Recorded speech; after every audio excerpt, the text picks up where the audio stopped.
Doing the thing.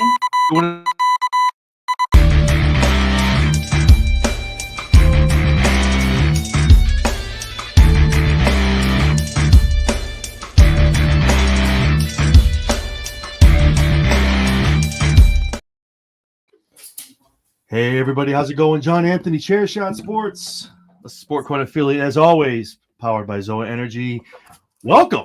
Welcome in to our AEW Double or Nothing prediction show. A little early, obviously, as we always are. I'm John Anthony, the $1 Million Man, you all know.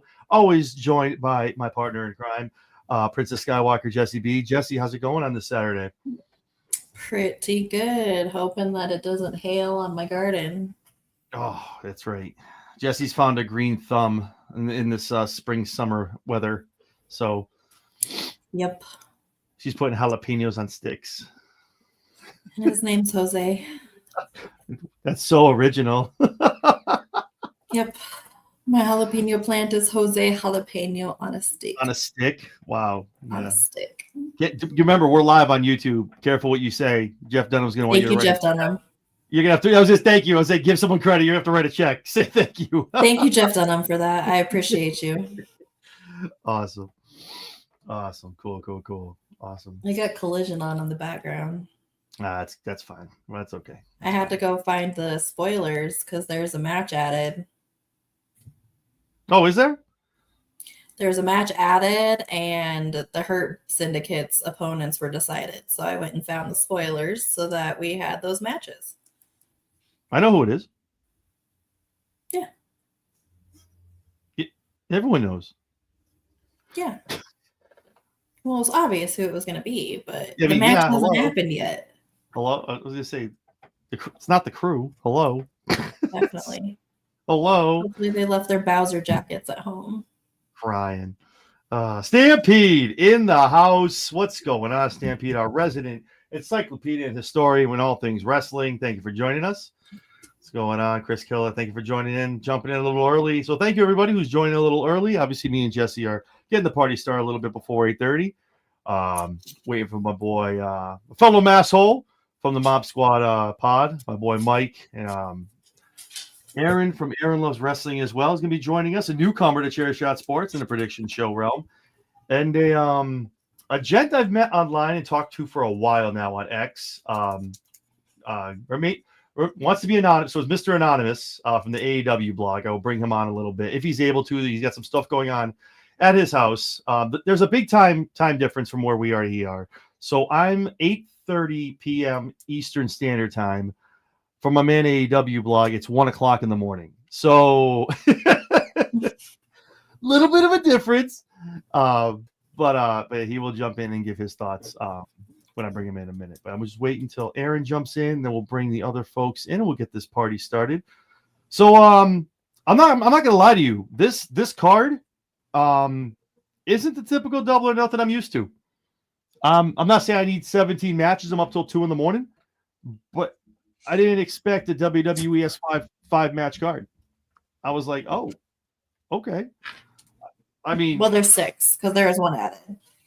What's the 6th one? Nigel and Daniel Garcia versus FTR. Okay, I have 5 with that included. So apparently I'm missing one. Apparently I missed it. I literally looked it up today on Wikipedia just to make sure I wasn't missing any. Timeless Tony, Mina, Hurt Syndicate, Sons of Texas, Jamie Hayter, Mercedes, Adam Page, Will Ospreay, FTR, Daniel Garcia. What's the 6th? Anarchy in the Arena. Oh, I didn't write that down. Technically, it's not official yet. So, Birdie told me otherwise, but it's okay. Okay, if you didn't think it wasn't going to happen, that's a little weird. No, I knew it was going to happen. Come on, like you didn't need someone there to tell you it was going to happen. I just know that it is happening. The Elite Death Riders.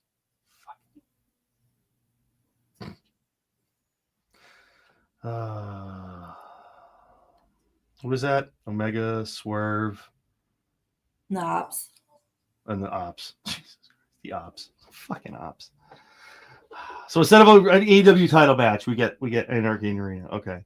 Awesome. All right. Well, looks like everybody's here looking to have a good time. So, like I said, obviously, you know me. I'm John Anthony. You know Jesse B. You know this next gent. He's been on a couple times for some of our prediction shows. Fellow masshole from the Mob Squad Pod, my boy Mike Norton. Mike, what's going on, baby?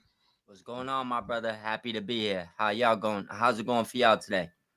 Good, man. Good. I'm got out of work, ran here, man, grabbed a cold beverage. I said, let's go. Let's do it. Wrestling never sleeps, man. Pretty much the same thing I'm on. No lies. Oh, man. I heard you about saying this is a unbelievably short, small card.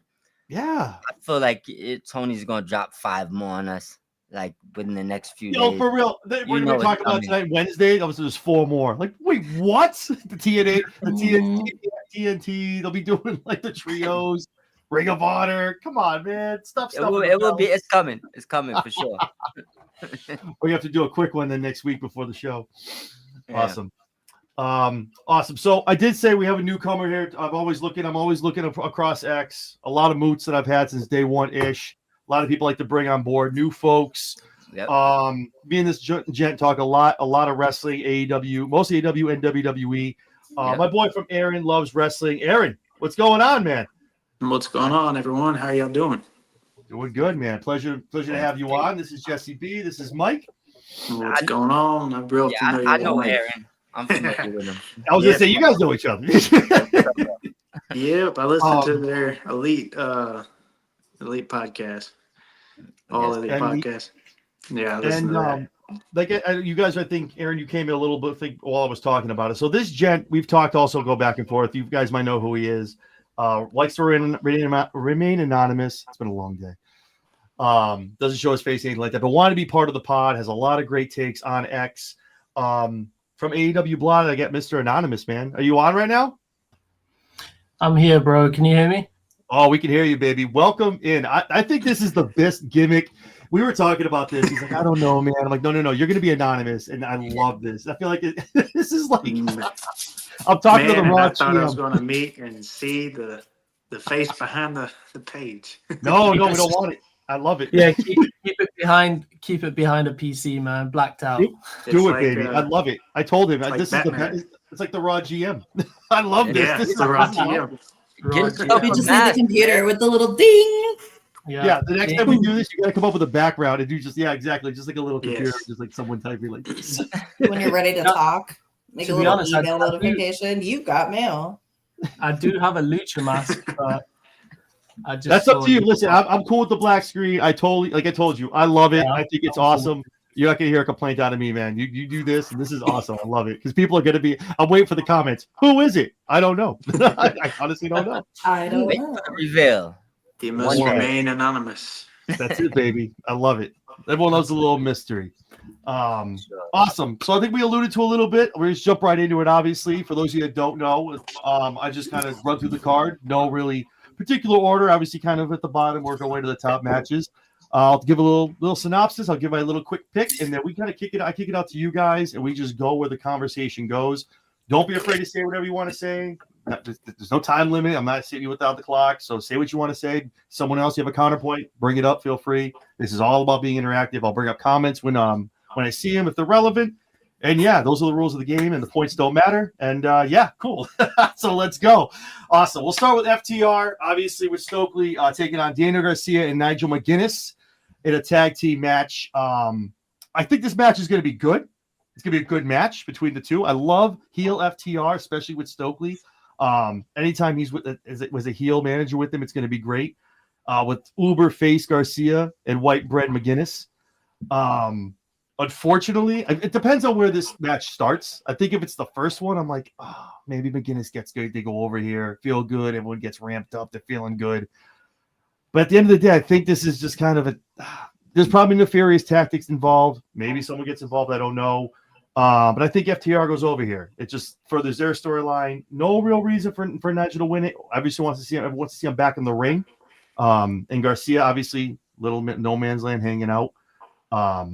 But FTR, I think, goes over here. I think they get the win here. It furthers the heel storyline. I'm going over some uber faces at Double or Nothing. So, Mike, I'm going to start with you. What are your thoughts on the match? I'm gonna agree with you that FTR go over here. I'm gonna throw a wrench in it. I think Danny turns on Nigel and ends up with FTR. Ooh. Best way to put super heat on him. I mean, it's Nigel. But that would probably be my prediction. But I think FTR goes over here for sure. Nice. All right, we got 2 on the FTR. Aaron, what are your thoughts on the match and who comes out on top? I agree with that with FTR, and just like Stampede said, I really do think we'll see a returning Adam Copeland, or maybe he'll be named Edge because the rights are up for grabs. I read online, so maybe he'll go back to being Edge if that's true. If it's true, So I read they did expire, and then someone put something back up. Whether I don't know if it was legit, but that they did go back and grab it again. And I was like, no way.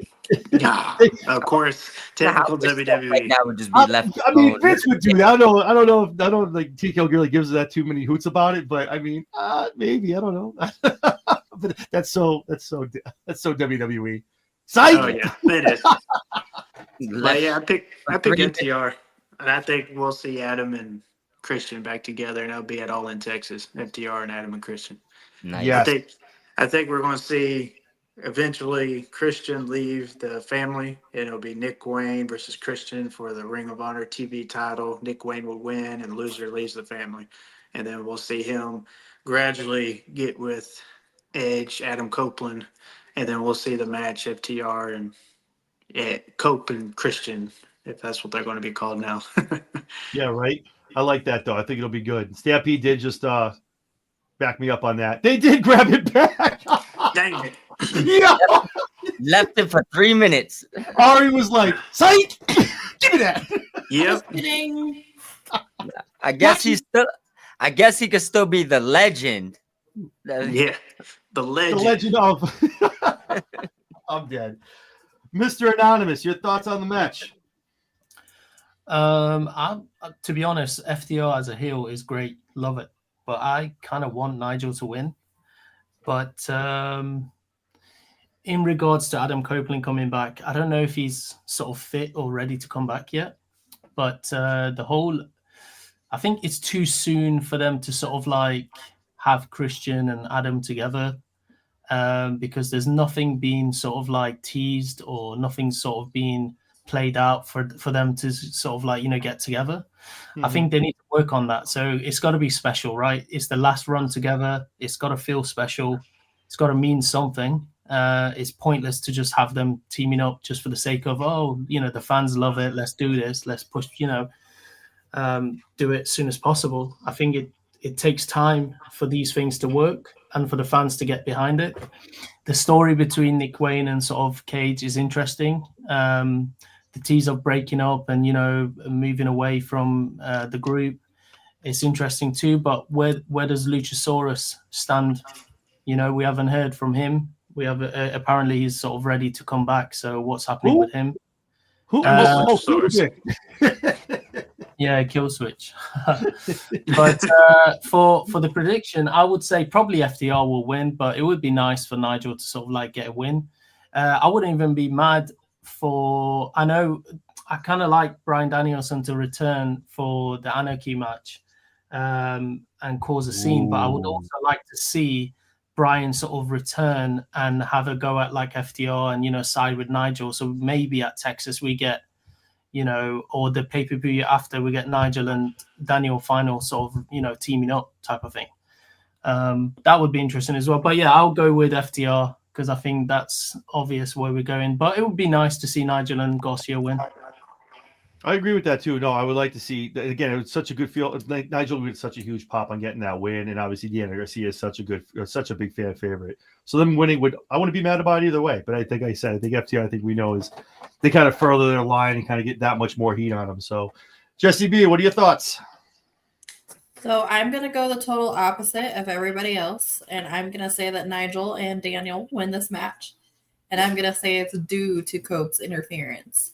Cope's going to come back, get his revenge against FTR, and he's going to cause Daniel and Nigel to win this match. Oh, okay. I like that too. I wouldn't be mad at that either. Yeah, me either. I like that. It's good. Good counterpoint, Jesse. Awesome. So Jesse's on the island with Garcia and McGinnis. Swinging alone. I respect it. I love it. I love when they're on that island because then that victory lap is just so much sweeter when you all get back together.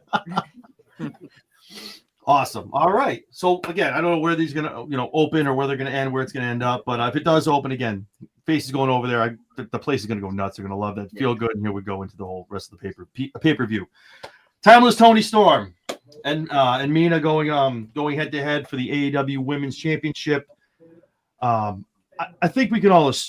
I guess maybe it's just me. We can assume Tony's going to win this match. I think it's how she's going to win this match. I got a bold prediction about this. I want to say the first name that popped into my head is Mariah May. But where is she? We don't know what that is right now. Maybe it's all a facade on social. We don't know. Is she whatever's going to happen? Her coming back, I think, would shock a lot of people, and I think that's the shock and all that they want. Mercedes could also get involved too. Who knows? I don't know. Again, where placement is, I don't know. Maybe she gets, you know what I mean? Maybe the Owen Women's is before that. I mean, this match should be one of the headliners. It won't, the men's will probably be the one that'll be the main event. But I have Tony walking out of there, obviously the champion, but there's definitely going to be someone getting their hands in there. If I got to put my money on someone, it's got to be Mariah May. It has to be. There's too much callback to that for her not to get involved and be so compelled between the two. Awesome. Well, that's my pick. Jesse, we ended with you. What was that? I said I like Jesse's dog. I'm a dog person. That's Tank. That's the sports mascot. That's Tank. I let Jesse give her prediction. He doesn't believe me, but he hears me on the He screen. had to come say hello. Big boy. You see, he heard that, right? He was like, "Let me just address That's the my room." boy. He is huge. Here's my girl. Oh, Yeah. This is Luna. Luna said, "Hold on, there ain't one dog. We both." Yeah. Wait. Right. Luna's like, oh no, there's two of us. There's not Now just they hear one new of us. voices. There's Wait a two. minute. Hold on. Tank who? No.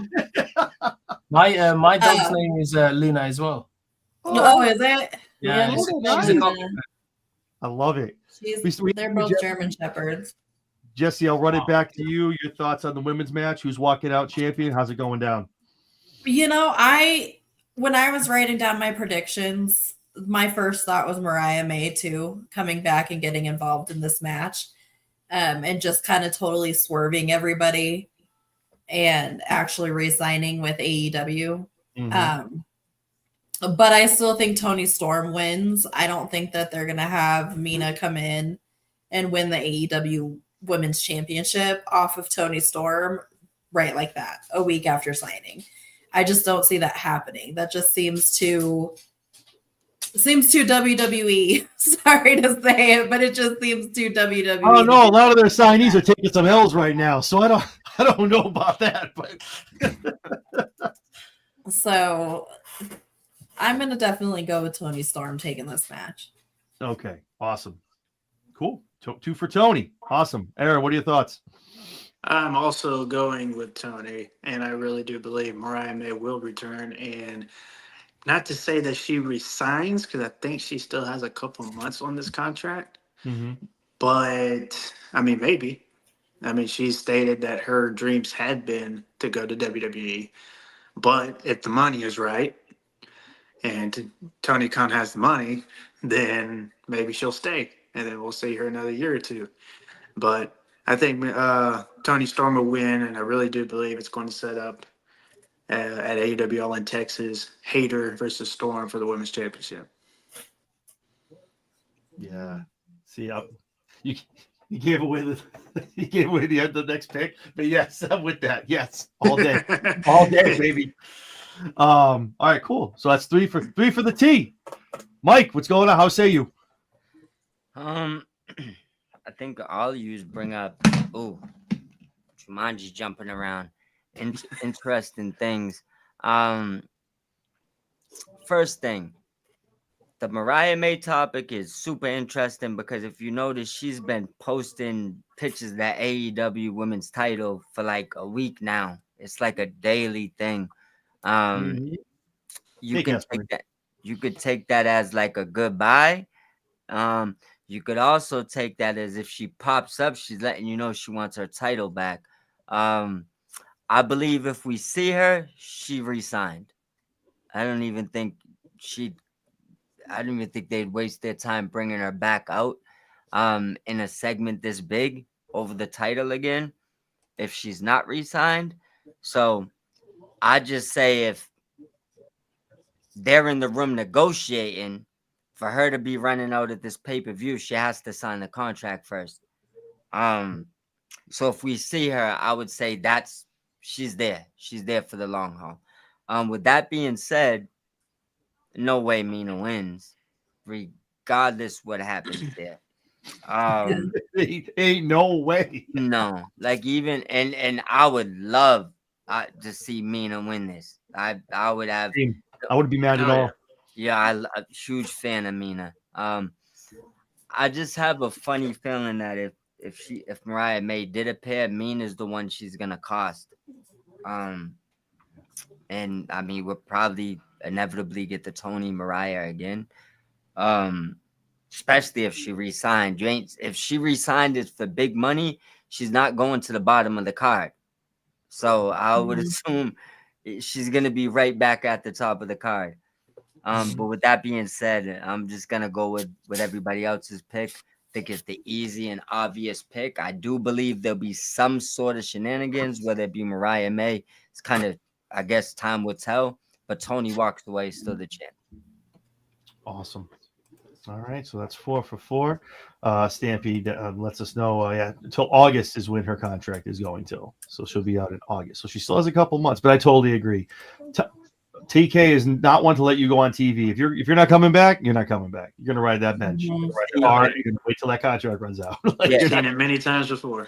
Yeah, you seen everybody was questioning Willow why she on TV is because she was ready to resign. Yeah, right after that, it was like, yeah, Willow re-signed her contract. I think it's one of those things where they tell him, I'm signing. Like, just get the contract ready. He's going to leave you on TV. If it's up in the air and he has any idea that you could backdoor him, you're not getting a pay-per-view spot right now. Nope. Which is a smart move. Smart move. Very smart. Very smart. Yeah. I do give him that. The way he does that's like, listen, I'm not gonna have any kind of WWE things where you go out like you're going out on your sword pretty much. Like, no. You're not here to play? Nah, get out of here, bro. You drop the AEW women's title in a trash can on WWE TV. That's it. enjoy the sandwiches and the catering. Enjoy them. Exactly. Awesome. Last but certainly not least, Mr. Anonymous, your thoughts on the match? Who's walking away with the AEW Women's Champion? So just a couple of things. I mean, I totally agree with everyone saying that, if you're not signed, you're not going to be on TV. But they did that with Jade Cargill as well. They knew she was going, but they still showed her some love and, gave her a big match at the end and all that stuff. So maybe that could also be something they'll do for Mariah if she does actually leave. Because I don't think she's done anything negative for her to sort of not get a goodbye match, right? But anyway, despite all that, I've got a bold prediction. I think there's two things. So in the two ladies matches, I think just random thought that popped into my head the other day. If you're going to debut Tekla or however you pronounce her name, Tekla, yep. I think she would be great to sort of jump in and cost Mercedes the match. Make Jamie win, right? Jamie deserves it. She's been there for a while. Make Jamie win. And then sort of Mariah comes and costs Mina the match rather than Tony, because she can then sort of like come on Dynamite and say, look, I've signed a contract, I'm back, and if anyone's going to beat Tony, it's going to be me. Exactly. Type of thing like that, to start a feud with Mina a little bit until obviously they're ready to sort of pull the trigger and put them both on pay-per-view, Tony versus Mariah type of thing.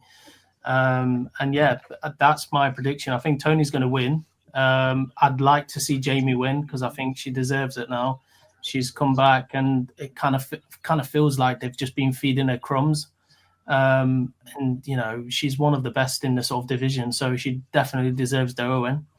But yeah, that's my prediction. Just random thoughts that popped into my head that I thought, it would be cool if they do it this way. They might not do it, obviously, but it would be cool if they actually did something like that. I feel like some of us who watch enough of the product on both sides, if we ever got the pen or pencil in our hand, we could write a damn good storyline. And any of us in this room right now can at least get a good 3 months out of something. Like before someone. Absolutely. I'll give you. We could all give you one great segment. I bet on that. Absolutely, man. Just tell me to write one. You write one. She could write. Everybody write one. I guarantee we'll all come up with one good one right now. John, also to let you know, you missed one match. It's Ricochet and Mark Briscoe stretcher match. So just add that to your list because that's going to be. We can talk about that. I did see. Yep, that got announced earlier. So that's 7 matches. I didn't see that one. I think they got announced before Collision. Michael Nix. So now we only got 3 more, and then like 2 or 3 more 0-hour matches to go. Dude, stop it! Stop. I saw this start and went, "Oh, no!" I was like, "I'm good. I'm in bed by 10:30, 11. Okay, I got to do the post show." Nope. Bro, it's AEW. There's never going to be a 5-card pay-per-view. Come on now. Never. I would like to add though. Only recently they've started to do 3 for 0 hours. You know, usually it used to 0 hours like 3 hours long. It was like, oh my god, bro. I remember one of the 0 hours had like 5 matches on there, and I was thinking, wow, this is 0 Was that Revolution? I think that was Revolution. That was it Revolution? I'm not sure if it was last year or whether it was 2022, but it was like 5 matches for 0 hours. It might have been the Revolution with Sting. That might have been the one where they just jacked up. I enjoyed it. And didn't they do it with Dynasty? I did too. This year? To be honest, I love AEW pay-per-view, so I don't really care how many matches we get. Yeah, pretty much. Listen, I would like to add though, give me the matches, dude. I don't care. What Blog said about the Mariah May thing when she comes back, she's the one going after Tony. I wonder if that could lead to a triple threat match at All In with Hayter or Monet with Tony Storm for the title. Ooh. And adding Mariah May to it. I mean, if they do something like that, I don't know how they would make it make sense, right? Because if, for example, someone costs Monet the match and Jamie wins, then that's it. Like, you've lost that match. She's won the Owen. How are you going to insert Monet into the sort of like title match?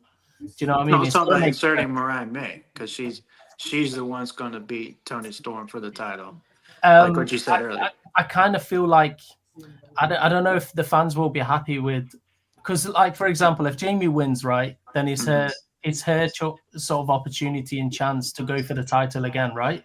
So she has to either lose or it's got to make sense for it to all of a sudden Mariah signs and you've got Mariah, Jamie, and Timeless Tony Storm facing one another. It just, I don't know, that doesn't make sense. It's a great match, but it just doesn't make sense for Mariah to all of a sudden insert herself into the match where Jamie's worked hard. She's gone through the tournament. She's won it.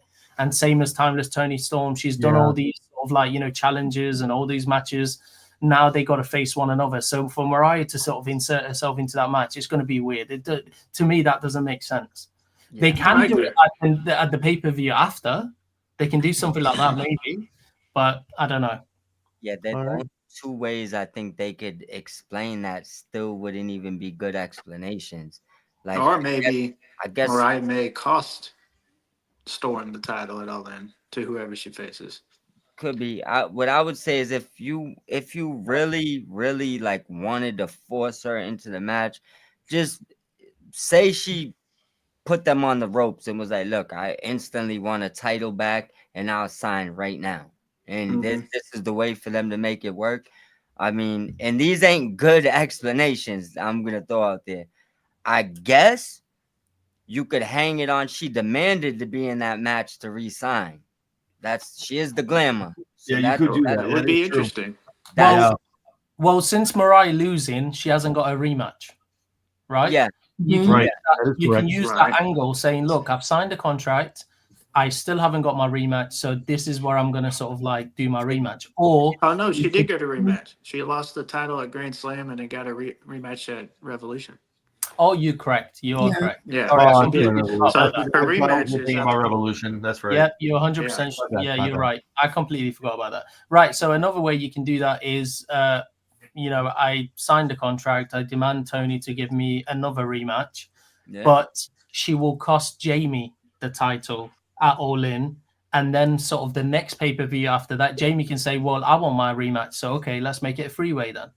Yeah, right? So you can play around with that, but it's got to make sense. Yeah, that's you true. have to find a way to make it at least, most of it makes sense. You Mhm. don't want to just throw a dot out there. Unless, like I said, she's pulling a temper tantrum because she wants a title shot and she signed a contract, you gave it to her. I mean, would it be the first time you played himself getting bullied on TV now? So That's true. Yo, stop, man. yeah, so that I guess it just how bad if that, like I said, if she demanded it, you could make it work. I don't think that works for smart fans, but I guess you could force it in there if you really wanted to. Rationality does not exist in the world of Yeah, wrestling. yeah. Come on, what are you doing, That's man? Come on. that's where that part Reasoning doesn't exist. What are you talking about, man? Ah, man. you don't need it sometimes. If me and Mike were talking about as far as adding matches on, Stampede just threw out. Mike Bailey just called out Okada. Oh, And then and here comes right now it gets better. Roosh comes out. Dax Bailey gives the cutthroat to Okada. Triple threat. Yo, Here we go. Here we go. Roosh on the card. Put him now on the I'm card. a big Roosh fan. I really want him to get his shot. He's in my I top really 10 like Roosh. favorites right now, man. No, He needs to Roosh is stop getting in definitely trouble. underrated, man. Definitely underrated. He is. I love his in ring work, and his Yeah. promos are getting a lot better, and his personality's coming out. And I've noticed that I only watched him in AEW. When I heard about him in Ring of Honor, he's Ring of Honor champion. I went back and rewatched some of that, and he was great as a Ring of Honor champion too. I'm a big fan of LFI as well, but if the rumors are true that they're causing problems, then I don't know, man. Like, do you give opportunities and title shots to people causing problems, or do you just leave them on the mid card type of thing? We saw how that worked. Big fan of them. Like that Dralistico and Hologram match was incredible, and Dralistico that was amazing, incredible the past few weeks he's been on. But again, do you give opportunities to people who are causing problems? Again, we don't know if they are actually causing problems. You know what I mean? Yeah. Like, people just talk so much shit online that you just don't know what to do anymore. So if they are, then obviously I understand why they're sort of like not being used as much. But if they're not, then okay, they deserve those opportunities, because they do get injured a lot as well. So that could be a sort of factor into it. Like, do we sort of like push him into the title shot already if he's getting injured too much, or do we give him some time to sort of like, settle in first? Yeah, I agree. I think personally, a lot of those rumors was probably untrue. For a few reasons. And it's just a guess. No sources or sources, but like they first, when we was here and he took liberties on Richard Holiday, and then we heard he took liberties on a security guard, and just kind of going off of how Tony typically plays real situations and how quick he is to really shelf you. Not, I don't mean like make you wait a couple of weeks. I mean really shelf you, right? A couple of times it went from he's suspended for beating someone up, and then when he was on TV a couple weeks later, they played into it and they brought it up, said, he's always getting in trouble. I'm just gonna take a guess that I think that maybe he was having a lot of visa issues for a while, and there's probably other reasons why he wasn't on TV. And I think AEW kind of clowned those rumors a little bit with the commentary of saying, he's always in trouble, and bringing the moments up. Because if he really put them through all that, I don't think we'd still see him on TV right now. No, I just don't personally. I don't think so. I think he's still one of the favorites. I think he's just kind of stuck where he's waiting his turn. But I don't believe he's giving them trouble right now. That's just my guess. I agree with that. Absolutely. All right. Let me see. Jesse. And I hope he's not. Yo, for real. Hope he's not either. I really like Roosh. Yeah. Roosh is really cool. I love his ring entrance gear. That bull. That is just freaking awesome. Yeah, I do like that. That is amazing. When people But the whole Breakfast Club line, you mess with the bull, you get the horns. Like, come on, man. The horn. I like it. Listen, it's a whole other delivery, Jess. That's not just. hold on. It's the Hearns. You get the horns. Yeah. If you mess with the ball, you get the horns. That's how it is. That was pretty good. That was pretty good. And yo, that Breakfast Club is a classic, man. It Breakfast Club, is. I'm just it- saying. Yeah, I was just talking about that movie yesterday. I might really need to go back and watch it. The fact you brought it up today. It is a There good, you it is a go. classic. That's a good It's movie. It's Calling a me. great movie. Yes, a it good movie. is. All right, so since I missed that match, I didn't have it down on my bingo card. Let's jump right into it. Briscoe and Ricochet in a stretcher match. Yeah, I have time to think about this. Cinema. Ricochet is Ricochet? incredible as a heel. Fucking hell, I'm loving him right now. Oh, Ricochet, he leaps and bounds wins this match. There's no way. No shade to Briscoe, man, but Ricochet wins this match, man. There's gonna be blood. People are gonna bleed, man. He's gonna mess Briscoe up. You know what's weird? I would love for them to just swerve a little bit and have like Christian Cage cost Ricochet the match and have a feud between Ricochet and Christian Cage. That would be Oh. insane. Fire. They're not going to do this, by the way. This is just a random thought of mine. But It'd be how nice, though. amazing that rivalry would be between Ricochet and Christian Cage. The war words would be nuts. Oh god, the deep Order of the year. mic Promos, work man. from both of them on both. Oh my god. The promos.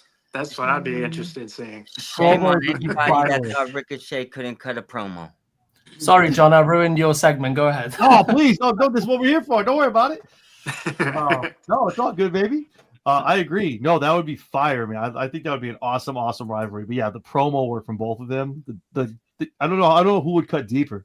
Ricochet would go for blood, and Christian's like, "Yeah, I got something for you," and that's like, "Ooh."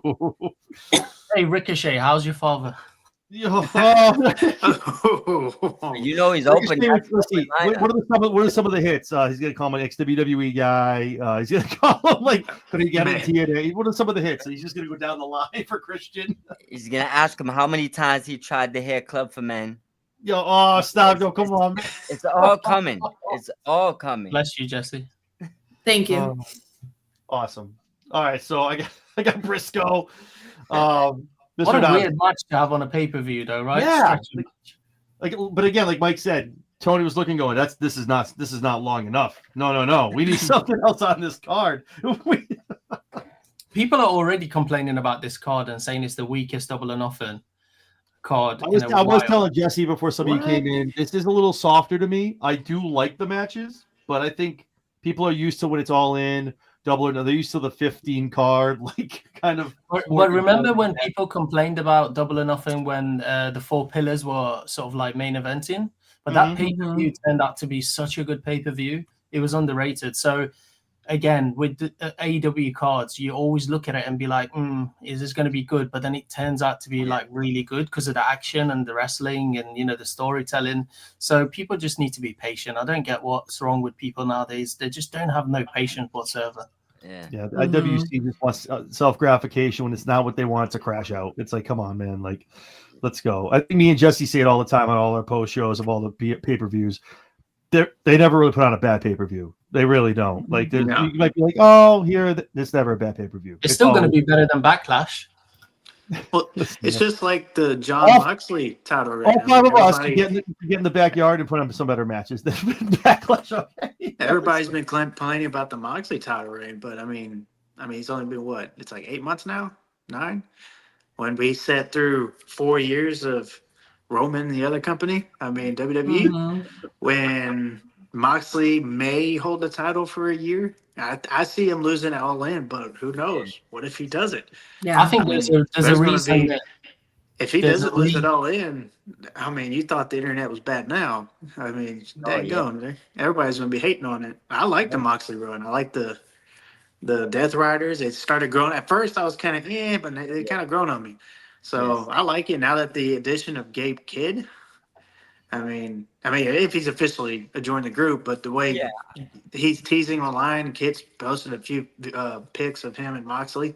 I think he's joined the Death Riders, and if so, I have a question. Gabe Kidd adding it would be great. Mike, go ahead. Quick question. Sorry to cut you off, bro. Has anyone heard an update since we heard his contract was expiring? Who, Kidd? Yeah. Is it expiring with AEW or New Japan? No, his New Japan contract. I know if it didn't already expire, it's about to. and I know that he might have signed with AEW. Maybe. Typically Tony will announce it after situations like that. Mm-hmm. But the fact that I just haven't heard anything about it. Like, and if you Google like him being a free agent, y'all notice like maybe 3-4 months ago, everybody was talking that his contract's expiring. He might be already working on an expired contract. So the fact that he kind of debuted in AEW in a big form or a big fashion at the end, my Mm-hmm. guess is he put pen to paper. Because I did not see that coming at all. Well, I that's did his not. Dynamite debut. So he has been on Collision before. Yes. He has been on other shows, if I'm not mistaken. Oh yeah, he wrestled too. Yeah. So I kind of like this angle of Moxley. I don't get why people are hating on it. I think it's really great. The whole cryptic, not seeing the championship. It's kind of like the Riddler from DC Comics. You know, Yeah. you're kind of wondering like what he's up to, what he's doing, Yes. where the Mhm. title is, Yep. what the do you know what I mean? So Riddler's my favorite Batman villain. yeah, I kind of like that. So, and I think TK is doing this for a reason. There's got to be someone big that's taking it off him. So if it's not Joe, if it's not Swerve, it's either got to be Hangman, it's got to be Kenny, it's got to be a returning Bryan Danielson, or it's got to be Eddie Kingston, right? It's got to be one of these four because it's got to mean something. So who has Marks pissed off so much that it's got to be Bryan or Eddie, right? Eddie. And then maybe Eddie Man, or I miss Bryan. Eddie. For I me, can't wait for Eddie to come back. yeah, Him and in a Eddie. Oh my in a God, that would perfect- slap. Yeah, for sure. In a perfect world, for me, I would say Bryan Danielson, right? Comes back, does something at this pay-per-view, and at All In, he takes it off him. Then he can sort of like run with it until he's ready to sort of pass it on to Hangman or Swerve or Kenny or whatever. And in an ideal world, I would love to see Bryan beat Moxley and then Kenny beat Bryan for the title. Because if you remember when Kenny was champion, they had Bryan's debut. So why can't Bryan have his final match against Kenny? Ooh. So that would be Full circle. interesting as well. But will Danielson have another title run? Because the way he's been talking on interviews and online, it's like he's done. He has no Yeah, desire but to he's come going to say back. that, right? He's not going to give away the stories that he's been planning. If he has any stories, by the way, I'm not saying he has, but True. if he has anything planned with TK, he's not going to announce it. He's not going to come out and say, "Yeah, no. I'm going to do this." So he did say he'll be at All in Texas. So Especially if it's a surprise. yeah, exactly. So is it going to be a big surprise at this Double or Nothing where he returns and sort of does something to Moxley and he sort of leads into few weeks until All In, and then obviously at All In takes the championship off him. For me, I think that would be a perfect storytelling, right? It just comes full circle, and then you can have Bryan as a champion for however long, and Kenny beat him, and then maybe Hangman can beat Kenny again, and then Kenny can sort of like be like, you know what? I've lost to Hangman twice. I need this title back. I can't keep losing to Hangman. Again, see, there's multiple like branches there that you can sort of play with, but yeah, I don't know. Man, I'm gonna be at All in Texas if Eddie or Bryan Danielson going to return. I'm gonna go nuts. Obviously, don't take my dream scenarios into account because we don't know what's happening. But He's I love it. I think Blog is right though. There's only one other person that I probably would come to mind that I think maybe has a story, which is Dobby. Yeah. Yep. So I mean, it's got to be one of those guys, and it's funny because not only is Danielson kind of hinting that he's done, and like Blog said, that could be complete storyline, but Kingston's saying the same thing. Kingston's saying he's done. He don't see no point in back AEW. Yeah, I saw that. But I don't know, man. I know he's lying. Like Bryan Danielson. He's gonna pop up. Yeah, Bryan Danielson could be actually telling you the truth. Man, imagine if Eddie Kingston comes back and he has a complete body transformation. He's just jacked. Just jacked up. With some banged up knees. This is why he's been out the whole time. He recovered, and now he's just on, working on himself, and he just comes back and he's shredded. He doesn't look jacked, but he is sort of training with Cesar Bonaro, whatever his name is. Who's that guy? I forgot his name. He was part of the Wingman. I've seen a pic. He does look better. But Yeah, he's he's not much like- better, of course, but he's not shredded. But Yeah. regardless, if he comes back, that's great. But you can't spell all in without Darby Allin, right? That's true. Hey. But it Which, would if he be comes back, I'm going. it to would put be that- weird for Darby to beat Moxley, though. Come on, like Joe couldn't do it, Swerve couldn't do it, all these people couldn't do it, and then Darby Darby just comes in and just wallops them. Like, come on, man. Like, exactly. It's going to I- piss a lot of people off. So I don't know. Said the same thing. I would have rather have seen Darby with the Death Riders as champion being protected by Moxley, because it would have made more sense than believing that he's gonna, come in there. And his matches are different. Like, there's other small guys like Rey Mysterio. When they'd go against the big guys, they'd get like trashed the whole But that's time. Rey Mysterio, bro. And no, Yeah. but what I'm saying, but listen what I'm saying. They'd get trashed and they sneak a win at the end.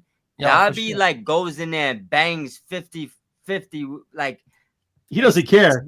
it's but Yeah. it's just not really believable. You know He what I'm really saying? goes all in. So that's Legit. why I brought up Mysterio. Mysterio never went in with Big Show or Kevin Nash and went toe to toe with them for 25 minutes now. Now he That's snuck not that how- code drag 619, dropped it 1, 2, 3. Like, whoop. Yeah. You know what I'm If saying? if Moxley is sort of building the Death Riders group, let's not forget Jack Perry, because he had a backstage segment with him saying, "Look, you're a good lad," and all this stuff, and he clearly sees something in Jack Perry, right? And he's off TV, he's not been with the Elite, he's not shown anything, he's not tweeted, he's not done anything. So could he sort of align himself with Moxley as well and probably come out and say, look, I'm kind of pissed off that I was treated by TK like this, pissed off that I was treated by the Elite like this. I'm great young talent, I'm the pillar, whatever. And then Moxley can say, yep, you're in the group, you're with me, you're going to do great things now. And then hopefully they can build on Jack Perry's sort of future and all that stuff. They've done great with Yuto as well. So, Man, Jack Perry with the we Death see Riders him. would be great. Yeah. That would be great. Look right in. Imagine if Right he in. comes and helps Moxley win it all in. Mm-hmm. That's his other trick up his sleeve. Gabe Kidd helped him on Wednesday, and then Perry comes out and helps him in Texas. Mox is just I'd be stacking upset, the deck, man. especially if Hangman's in there. I mean, you see, wearing the shirt, I'd be upset. Let's not also forget the Good Brothers as well. They've just recently returned in New Japan. They're again with the Elite.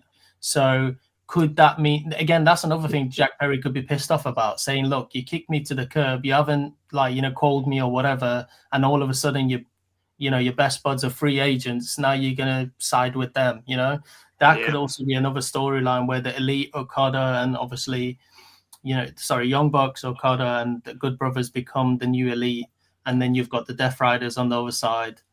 And then, let's also not forget Cedric Alexander in the mix as well. He might also join the Hurt Syndicate and all this stuff. So there's so much going on. So much could be happening at this pay-per-view that people are forgetting about. Obviously, not everything might happen, but it's good to sort of keep that in the back of the mind. And that's one of the best things too with the cards. I think we were talking about AEW. Might not be this is what it is. There's so much around it where we can sit here and talk for probably 5 hours, but everything that could happen if you start calling it back and just peeling back, reading the breadcrumbs from where it started. And that's, I think, kind of the trademark of what AEW does now. A lot of people crapped on them for a long time. There's no storytelling. There's a lot now. They're calling back to a lot of things that they set up a while back, and now it's all coming to fruition, which is awesome. The matches make that much more. Which I kept telling people just to be patient. Nobody's patient. Nobody's I saw patient. someone They wanna online. see I it saw someone. now. I'd say this is the worst Double or Nothing card ever. I'm like, bro, what? You haven't even watched it yet. You gotta watch it. Give it time to cook. Dynasty. They were hating on. I seen people were saying the same thing about Backlash last week. I'm like, really? And then look what Backlash turned out to. People can't. It's like people have the patience level is on an all-time 0 right now. It's the gratification. It's like people The crash out. Worst generation ever. Go ahead. got 10 seconds to concentrate and the rest of it's to complain. It's and the crash out is just, and then it's just attack everybody. You don't. It's just, oh my god, it's wild, man. It's so wild. I don't. They just find reason to complain, find reason to find something wrong. He could be the best pay-per-view, best all-in, or best whatever, and then they'll just find something to point out. And then even when the guy you want to win wins, it wasn't the way I wanted him to win. Get the Oh, yeah. get out of here, bro. Exactly. Come on, man. Get out of here. Oh, no, that's how I wanted him to win. Could It's I always throw something. one little tidbit what I want to happen with this Go ahead. angle? And y'all might have seen it online. And obviously there's like they would have to put together a bunch of layers for this. But I've been begging for that Bullet Club Civil War. I Dude, feel like New Japan and AEW, I don't know why they're ducking it. It's like that's you're built off Bullet Club, and Bullet Club is your biggest faction ever. You guys are together and you don't want to embrace this. Something's going on there. Now, what I want to see is this, right? What's going on? I wouldn't mind if you tell me, and I'm not saying that they put any of these pieces in place at all. Maybe they have, maybe they haven't, right? This is just what I would like to see. I would like to see that, and I know they've had a few rivalries in the past, so they'd have to work out that, but War Dogs and Death Riders just both be under the same faction of Bullet Club with the Young Bucks. Meaning they've been working for the Young Bucks. That is. Are Anderson and Gallows in New Japan right now? Yep. And now here's the thing. I was wondering where they went. You take Gallows and Anderson, you put them with Kenny, Hangman, Jay White, Kenta. Bro, I mean, I could give you a bunch of them now. Yeah. Now, what you need to do is give us what we want. Give us what we want. Tell me that Moxley been working for the Bullet Club this whole time. That's one thing. That's one thing that it baffles me that Kenta still hasn't been on any Forbidden Door pay-per-views. Like, what is happening? Like, I don't get it. How is he not part of the Forbidden Door card? It just makes no sense. But what you said in regards to Bullet Club, does WWE have some sort of rights over Bullet Club logo or whatever? Or no? No, they did a club. They got their own twist to it. Yeah, but don't they sell the merchandise and stuff like that? Well, no, they got the club. They got favorite of it. TNA, the OG TNA club, has rights and they to got the it club. along with New Japan. TNA does. Oh yeah, TNA is the umbrella of WWE now. So I guess maybe there are some reasons to why they still haven't pulled the trigger on that. Now, if WWE is looking to partner with New Japan or purchase them, that's never going to happen. That's a whole other bag of work. That's gonna happen. I don't think it'll ever happen. I think partnering with them, maybe, but never done. I don't think they'll even partner. I think so. Japanese people are very loyal, so like especially Tanahashi is very loyal to TK as well, right? So that is not going to happen unless God forbid something happens between TK and Tanahashi, and then maybe. But I don't think that will happen.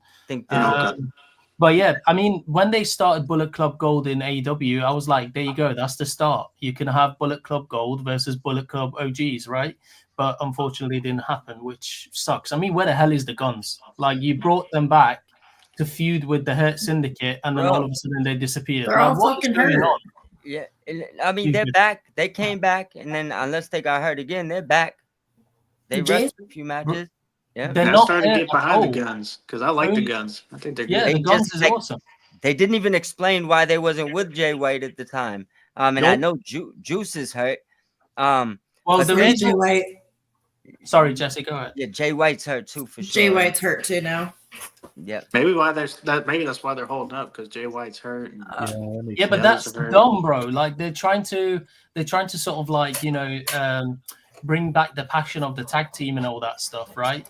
But what is happening? So they're part of the tag team. They're not even on ROH. Like if you're not going to use them, at least put them on ROH, right? Get them to sort of like get fit, have that matching ring stuff and all that stuff, get the dust off them or whatever, and then sort of bring them back up when they're ready, right? Because that's how they should use ROH. People should go down, build their characters, improve whatever, and then slowly come up. Like it's just simple as that. I don't get why they don't do that. I'll take a guess, and you let me know if I'm right, because I know when they came back, they fought the Hurt Syndicate. So you would assume, even after defeat, obviously, that they was gonna continue to be utilized. Have they re-signed? I don't think it's a contract issue. I think they already signed anyway, right? They are there, but it's just, again, just like so many other people. Like, for example, we could give you a list of like loads of people that are not being used. They're signed, but they're just not. There's nothing for them. Like Ty Mello, she returned in New Japan in Stardom, sorry, and she still hasn't been on AEW TV. Yeah, that was a lot. Ruby Soho, I heard she's ready to come back, but again, there's nothing for her yet. Anna Jay just recently just came back, right? So you've got all these people, and you're thinking, like, why is Nyla Rose is not even being used? Yuka's not even being used. Riho, obviously, visa issues or whatever, but so many incredible people signed to the company, and they're not even on ROH. Like, And Nyla Rose was getting a good push there for a minute, a couple years ago. And then... Yeah, for sure. I mean, Nyla Rose's feud with Athena on ROH was incredible. Mm-hmm. After that, nothing happened. Same as Layla Hirsch. Then she just didn't get signed. And I was just like, what is going on here? What is happening? Like, you've got Diamante that's not hardly being used. Like, she I don't know, they teased a little bit with Athena and Billy to be part of the faction or whatever. And then now all of a sudden, nothing. Taya and Diona, like, what is going on? I don't know. Now that you got this new women's pure championship, you could totally use them in that title. I still don't get why we don't have an AEW women's tag titles. I really don't get it. I don't either. There's so many women. All the belts to create. That was the two. Those were the two to make. Yeah, pretty much. That's like, the complete circle. Yeah, I've been saying this for a long time. A tag titles for the women's division that works and represents AEW and ROH. So then you can have teams on ROH, you can have teams on AEW. They can compete and they can fight for this title. Right? Yes. They had definitely have enough women on the roster to do that with. Absolutely. Well, not the only women's that, they roster is they got enough established women tag teams. Like, it's not just the women; they got several women that are paired together. Well, I mean, this is the weird part, right? During the pandemic, they did a tournament for the women's division, right? And they did it where it represented AEW and Japanese wrestlers and ROH wrestlers. And then all of a sudden, that was the last one. They've not even done anything since then. They haven't even done a women's battle royal since I think it was All Out 2021. Like, it's been that long? Yeah, literally. I did a tweet about it saying, look, Tony Khan, this is time now. It's been a long time since we've had one. Oh, yeah. You can even, they did the first women's casino gauntlet match, right? And then since then, nothing happened for the women. Like, what is going on? Like, there's so many incredible ladies on the roster, and it's just not being utilized the way it should. Like, the consistency with them. Some of the storytellings, I feel like it's kind of like WWE, where they pick like 5, 6, 7 people, and they're like, right, every week it's got to be about these people. Yeah. And it's instead of like, for example, I don't know, for a month, maybe concentrate on 7, and then the next month you can concentrate on another 7. And then so on and so on. And then you can sort of slowly build these into one another. And you can have these ladies sort of feeding between each other, same as the men. But it's just, I don't know, to be honest. We're not the writers. We're not the bookers. We can get angry about it. We can talk about it. But again, it's got to change because it's just one ladies match on a Dynamite or Collision. It's just not enough anymore. You can't have one ladies match and then have 15 ladies segments. And what about all ladies? One of the matches or a couple of the segments. Somebody's got to do it. Women's matches. I mean, I do respect the effort of getting more women on TV, but I think at this point, 2 women's matches per show is like the minimum. Yeah, minimum. Like, I mean, on Collision, like a couple of weeks ago, they had 3. 3, yeah. And then after that, went to 1. And then you've got January and February. Well, January you've got now. From now on, it's going to be Kingdom Dynasty or Dynasty Kingdom or whatever it's called, right? Mm-hmm. So that's going to be that. You've got February open. Why don't you just do a pay-per-view for the ladies? There you go. The best of AEW, the best of ROH, the best of CMLL, the best of Stardom. Put them all into one and have a females pay-per-view. It's just. As easy as that. Why can't you do that? I don't get it. That'd be awesome. I agree. Guys, if it was all perfect science, none of us would have jobs. So, Right? So real quick, let me Just go around real speaking quick. too much facts, man. Go ahead. Yeah. We Let me went on go a around long real rabbit quick. trail. I think I apologize. I talk a lot. My bad. No, it's all good, babe. No, listen, don't worry about it. It's all like I said. If there was a time limit, I would have had a little timer at the bottom, and we don't do that here. Yeah, no. So Stop doing that, John. Buzzer. Press the buzzer. you guys are out of control. No, so listen, real quick, we'll go around Briscoe because it's not. I mean, it's a gimmick match. I'm not going to put too much. Ricochet done. That's the win. Ricochet, Jesse, what do you think? Ricochet. Mike, Ricochet. Aaron, I'm gonna go opposite with y'all. I'm going with them boy Mark Briscoe. boys. Reach for the sky, boy. Didn't Briscoe beat him a couple weeks ago? Clean. Thanks. Yeah. Think Yeah. so. Collision. Yep. That's that because I thought about picking Briscoe, but I just didn't That was think it. he beat him twice. I need my boy Mark Briscoe get a single title. I mean, come on. International, Continental, TNT, something. I don't care. Something. Give it to him. I mean, Mark Briscoe, he's earned it.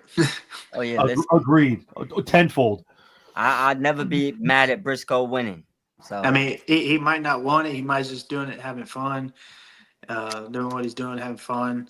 But I would like to see him get a single. I mean, heck, I'd like to see an AEW World Title. And shoot, that'd be awesome. I mean, Mark Briscoe, he's over with the crowd. He's got great matches. His promos are great. I mean, I would like to see some kind of singles title. I agree. I agree. And like you said, he's earned that, man. He definitely deserves it. If Oh, nothing yeah. Let's go, John. What's next? We got Heart Syndicate, Sons of Texas, tag team titles. Again, I think this is why people are saying these about the matches. Like, I can't see the Heart Syndicate not keeping these belts. I can see my boy MJF getting involved, though. He's trying to hurt people. Yeah. Or maybe no, actually, no. I'm just gonna stick with MJF. Actually, I'll see what you guys have to say. I'll stick with just MJF for now. See if you guys all have another name to throw out there, which I'm sure someone does. But I think this is gonna be I think it's gonna be a very 1-2-ish kind of thing. Dustin's not gonna just roll over. He's gonna fight to the damn death of him. MJF probably kind of puts the one to put him under, seeing as MJF is kind of that legend killer guy that he's been doing when he came back before getting back into the stuff with the Hurt Syndicate. So, Hurt Syndicate gets a win. They retain their titles. Aaron, I'll start with you. I'm going to go opposite. I'm going with my boys, Sons of Texas. I love Dustin Rhodes. I love Sammy Guevara. I need a Honestly, siren alert when this happens. is what I would like to see next week. Let's have title for title. ROH tag titles, AEW tag titles, all on the line.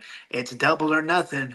So let's throw both of them on the line, and the winner walks out double tag team champions. Ooh. Steamer. Okay. Damn, fire right now. I need to have emojis on the screen. I gotta work with this. We gotta work on these predictions. saying. I gotta work on this. Mike, what are your thoughts? I'm gonna give you a curveball. When is MJF's ceremony getting into the Hurt Syndicate? Wednesday? Wednesday. Yeah. The Wednesday. pay-per-view Sunday? Yeah. Mhm. I'm gonna say that Cedric spoils MJF's inauguration. That's the name I was waiting for. Don't get in the Hurt Syndicate, and he cost them the titles at the pay-per-view. And I'm gonna go with the Sons of Texas due to MJF, which is gonna lead to MJF versus Lashley. Let's get him out that tag division anyways. How mad would people be if the Sons of Texas won? Oh, so I don't even know if I'd Maddie. be happy. Yeah, I think people might like it. Like, yeah, they might be happy. Shit. Before Dustin's a Dustin Rhodes legend. retires, Lashley has greener That's pastures what has in to it happen, for though. him. He's got to go out with the How double. many titles does a 56-year-old man need? He's got But the that's- triggers of ROH. Dustin can still go, though. Keep Dustin stepping, can baby. still Keep go. stepping. It's not about Dustin right now. It's about Lashley getting maybe one last title shot. We need to get him out the tag division. That's right. Lashley for world belt. That's right. Jesse knows I'm all about that. That's Bobby it. needs I him. agree. I agree, Blog. You go, baby. All right. Awesome. Well, all So right. how Wow. many titles does he need, man? His family has enough right now. I was going to say, if anyone is to cost the Hurt Syndicate, the title would be MJF. So it kind of links into what everyone is saying. So if Cedric does sort of appear on Wednesday, then yeah, that's a good idea for him to sort of MJF to sort of cost him the title, and then maybe introduce his new faction at the pay-per-view where they all attack the Hurt Syndicate. So Who's the new faction? So I would like to see him bringing back his old boys that he used to work with in Yes. W. So Alex Hammerstone and Richard Holiday. Now, I'm Not not sure about right now, man.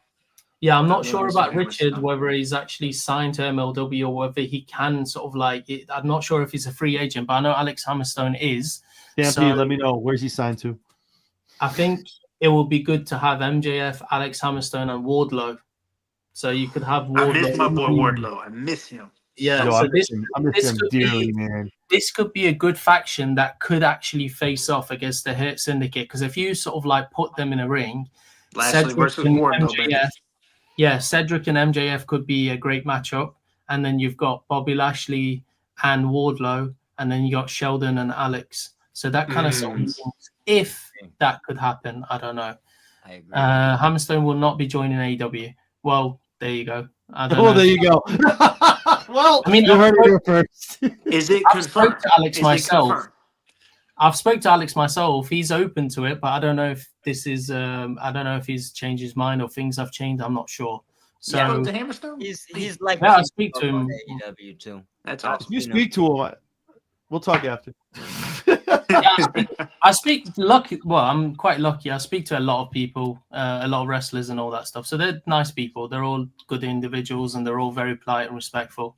Oh, yeah. And whatever we talk about, I don't really discuss. But you know, he has said before he's open to it. We'll see what happens. You know, we'll see what doors open, type of thing. He has said these things, but again, it's totally up to him. It's his life. You know, he has to do what's best for him, right?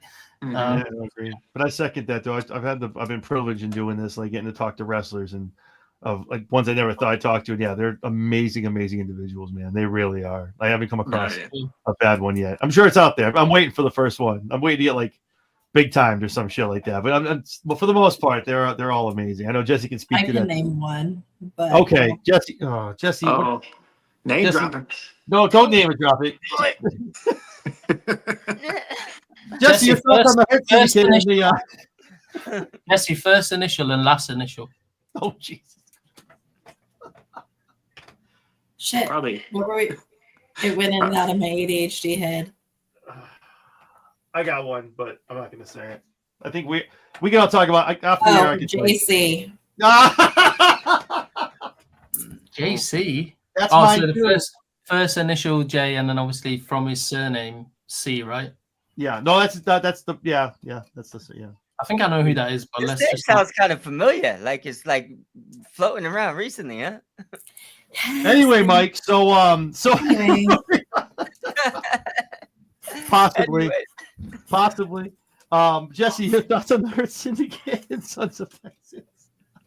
well, unfortunately, as much as I would like to see my boy Sammy G win the titles, I do not think the Sons of Texas are going to get over this Hurt Syndicate in this match. I am fucking thrilled that Sammy Guevara is going to be on a fucking AEW pay-per-view. All time. Because this is the first time in forever that boy has been on a damn pay-per-view, let alone on Dynamite last week for the first time in fucking forever. So I'm just really happy to see Sammy back up on the main card. I can agree. But Wasn't I he- don't think they win. Wasn't his last pay-per-view double or nothing where the pillars sort of like main eventers, right?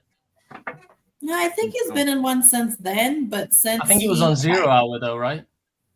Since Mercedes came in, we haven't seen much of him. Yeah. Coincidence? I don't think so. But To be honest, I don't agree with all that stuff. I think that's nonsense. Surely they're adults, right? Surely they've sort of sorted everything out. I don't think that's an issue. I think people just make a big thing out of it. But I don't know. You never know, do you? We don't know what's going on behind the scenes. it was just a funny coincidence. Yeah. But I definitely think this Hurt Syndicate are taking this one. They're too on fire right now. They've got the crowds. They've got the people. People. They've got. People. If they do lose it, it's because, like you said, something happens at MJF's initiation or contract signing into the Hurt Syndicate, and then he costs them. That's the only way I could see them losing, is if something happens with MJF and MJF causes it to happen. Yeah, if MJF don't help them, this is gonna be the real stretcher match. Mm-hmm. Yo. Like, Hurt Syndicate would hurt them. Yeah. So that's just basically how I see it going down. It's only one way or the other. Oh shit. No word of a lie though. Jesus. All right, so let's get to probably I'm going to say one of these is going to main event. Maybe they co-main event them both. I don't know, but we'll start with the women's. Jamie Hayter, Mercedes Moné for the women's winner gets a title shot. All in. Aaron, I got really excited when you said Hayter because I if you watch these prediction shows, I do them with folks, a lot of some gents and some ladies, and I'm always like, listen, this is the time. And then someone said something like 2 months ago, Mike, it might have been you or might have been I think our last show we did with AEW. I can't pick against Mercedes until the first L comes. And everything in me tells me it's Jamie because everyone's going to pick Mercedes. Moné's the sexy pick. I can't pick against her because maybe this is the time. Maybe I need to pick her and she takes her first L. And then maybe I'll just be just as happy because I didn't get the pick anyway. But it's the prediction show. I gotta take Mercedes because until she takes the first L, then it's a questionable of maybe I don't know how far Tony's gonna push her with this. Yeah. And it's to the moon, to Mars, Venus, all of them. And I think she gets the All-In and she's going into All-In for the women's championship. So that's my pick. But I'll kick it up to you guys. Counterpoint to that, Aaron, I'll go with you. I got a bold prediction here. I think it's going to be Hayter going to win. But it's going to be due to Athena costing her the match, and it'll set up Athena versus Moné for the TBS championship. In Texas. In Texas. That's what my prediction is going to be. Although I would like Hayter just to win clean, but I really think Athena, because we haven't seen her since the loss. So they could do some kind of angle that she took some time to reflect or think and, whatever. And then she goes and costs Moné the match, and then we'll see the TBS championship on the line at All in Texas with Athena and Moné. Because you could do Moné and Storm, but I mean, what other women's match can you do? A big draw anyway. Exactly. And then I could see Athena winning in her hometown the TBS championship, and then probably dropping the Ring of Honor women's title, either just dropping it, or what I'd like to see is her dropping it to Billie Starkz, which would put her over. Part of me is like, if Mercedes does win it though, and then maybe the swerve of all of it is Tony retains.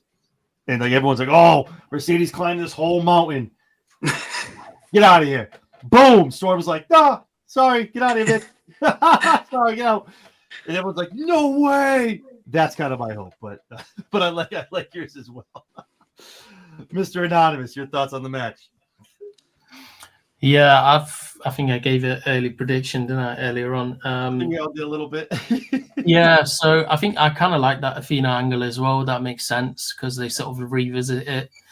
I completely forgot about that, to be honest, but that's a good shout. But again, I'd love to see Hayter win. And like I said, you could sort of debut Tekla here and sort of like cost Mercedes the match. And that could be it. And then maybe you could have Tekla versus Athena for a rematch for her title. Yeah. And then finally Athena loses the title. Then she will be featured on AEW TV more often. Then maybe go after the TBS title or maybe the world title. So you can sort of work around all these things, I guess. But Aaron's idea was great. I think Athena sort of facing Mercedes at All in Texas would make a lot of sense. Mm-hmm. And then Jamie and Tony, and that would be back. Yeah, but I wouldn't be mad if they debut Tekla here as well, or maybe after the match. I don't know. But I think I'd love to see Jamie win, so I'm going to go with Jamie. I think Tekla after the match. or Wednesday night.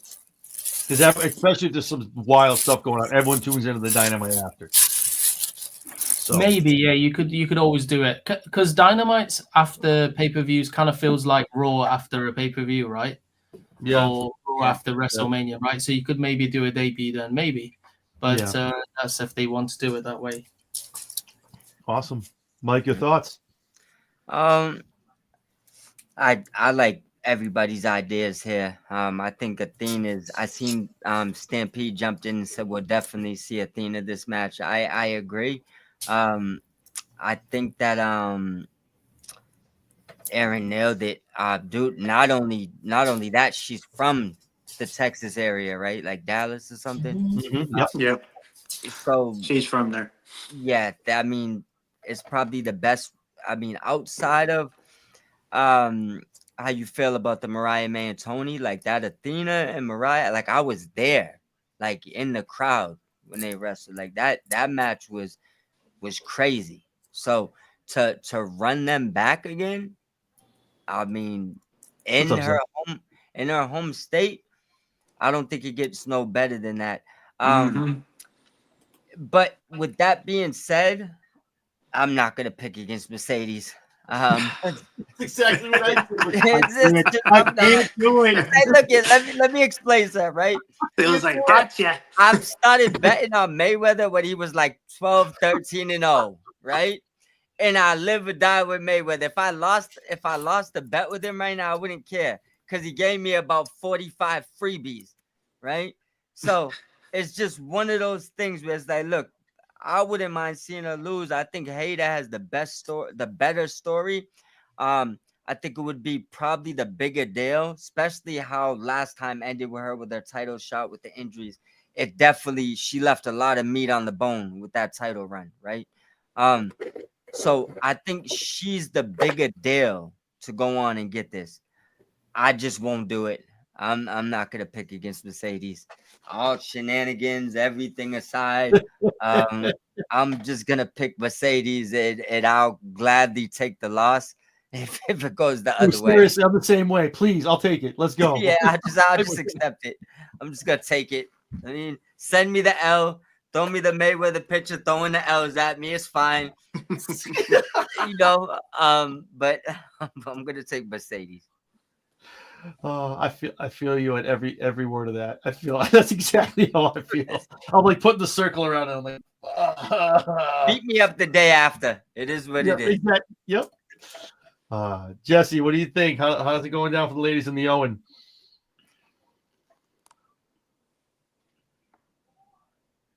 Oh. Jesse? She muted herself. Jesse? Uh-oh. It's still muted.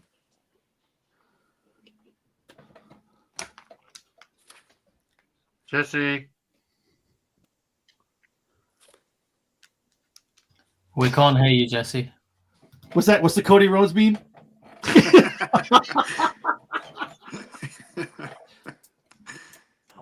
No, stop smiling, Jesse. We're talking like, what? Hello? Oh, there you go. There she is. There we go. Okay. Woo! Okay.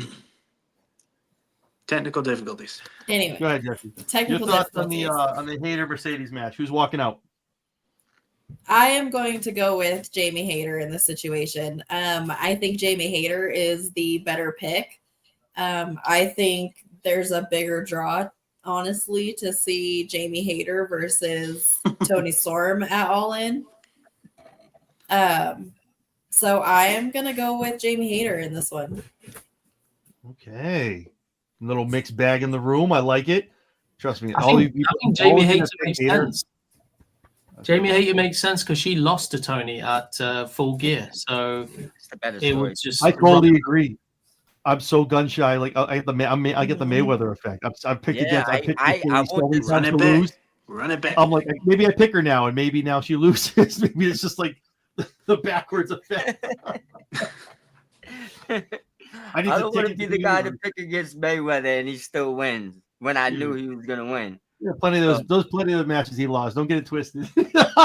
Just because he got the dub, don't mean he got the dub. You know what I'm saying? Hey. The check cleared. The deposit. Oh, that's all that matters. That check cleared, That's all baby. I care about. For every time you picked him to lose, there's another 0 right at the end of that check. Awesome. And I think this is going to be the main event. And obviously, I think this is going to be a great match. I think it's going to be a barn burner between these two gents. Anytime Billy Goat Will is in that ring, he's amazing. And against the Hanger, against Adam Page, Cowboy shit, I think this match is going to be phenomenal. It's going to send everyone home happy. This was probably one of the hardest for me to pick because obviously I feel like how the women's go down is how the men is going to affect the men's, right? Obviously, right now, Mercedes is the hot favorite. I think in the match for the men's, yes, Page is there. We want him. Ospreay is the guy to look and go, this is his match. So it's really hard to think that all the both favorites are going to go over here and win their matches. So if I'm picking Mercedes in this one, I'm going to have to pick Adam Page to win the men's. Because honestly, I'll say it the same thing I said with Mercedes. My reasoning all this whole time in the Owen, he doesn't need it. Will does not need this belt. Is it a great accolade? Yes. He'd love to come on and brag about it. It's a great honor, obviously, for him to have that. I get that's more of an honor, and obviously the title match is cool too.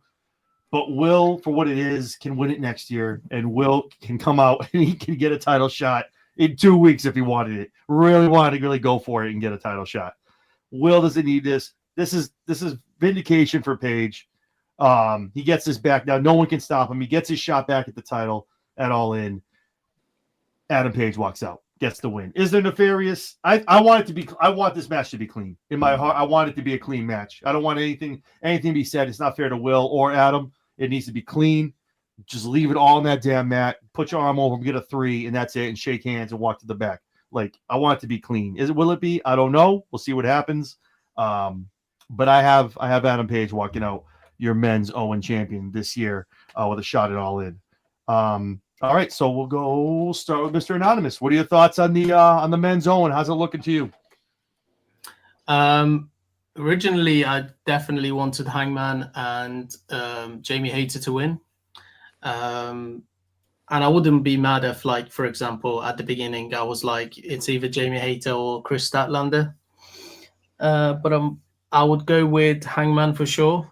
I mean, Ospreay is fantastic. Like, he's just phenomenal in the ring. And every match he's had in AEW has been absolutely outstanding.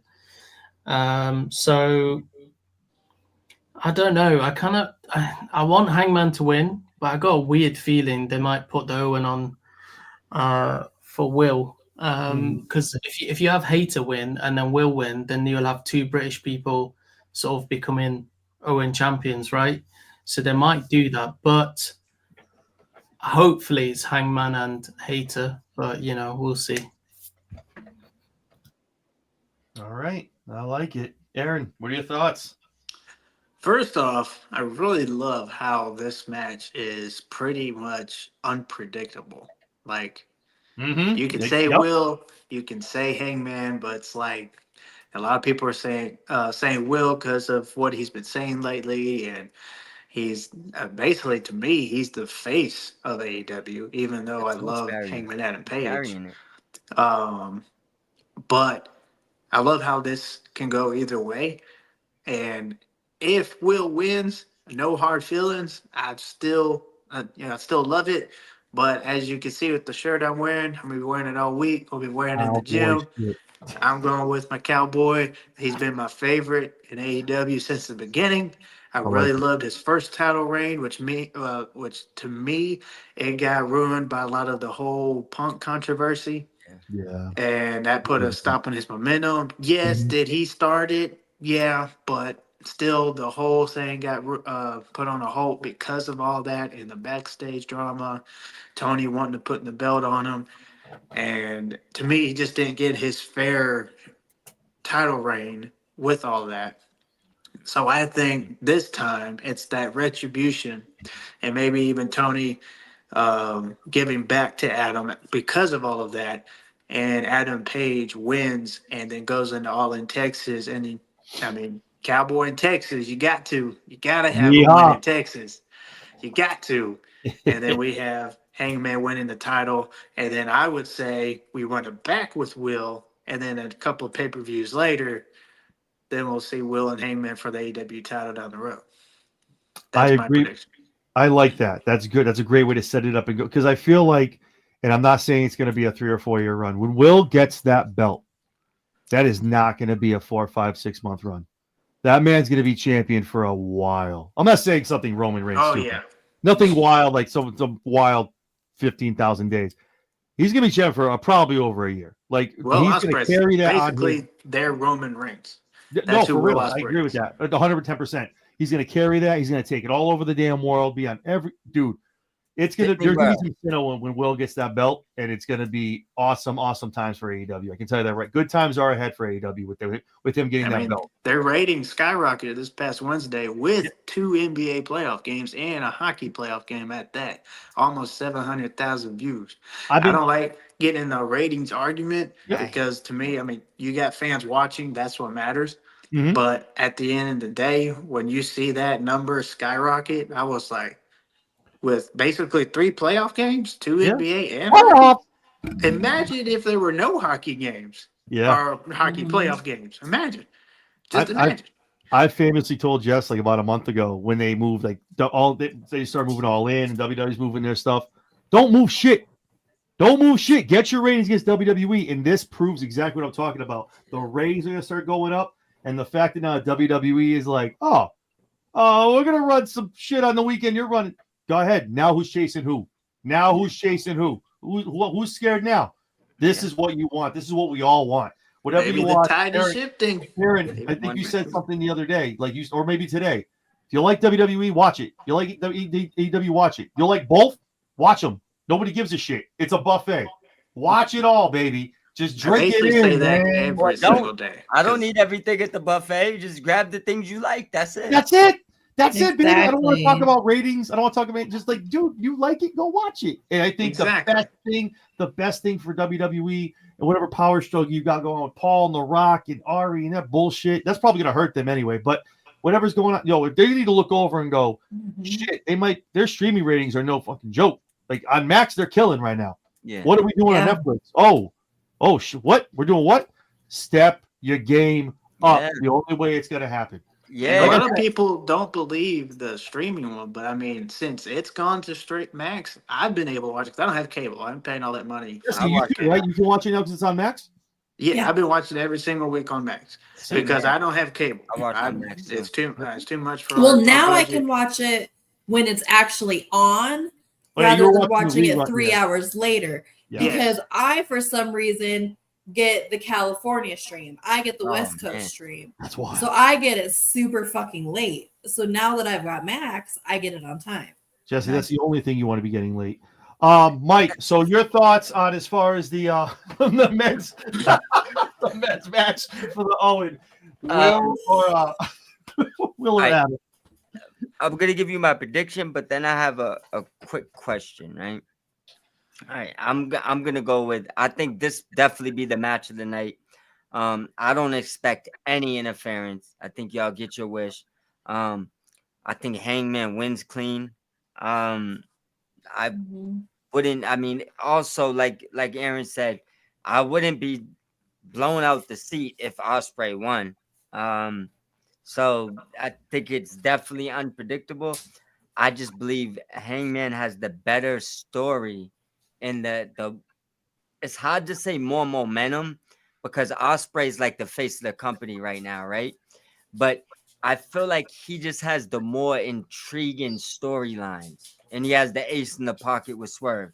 So he also has the Kenny story. There's just a lot with Hangman right now you could do.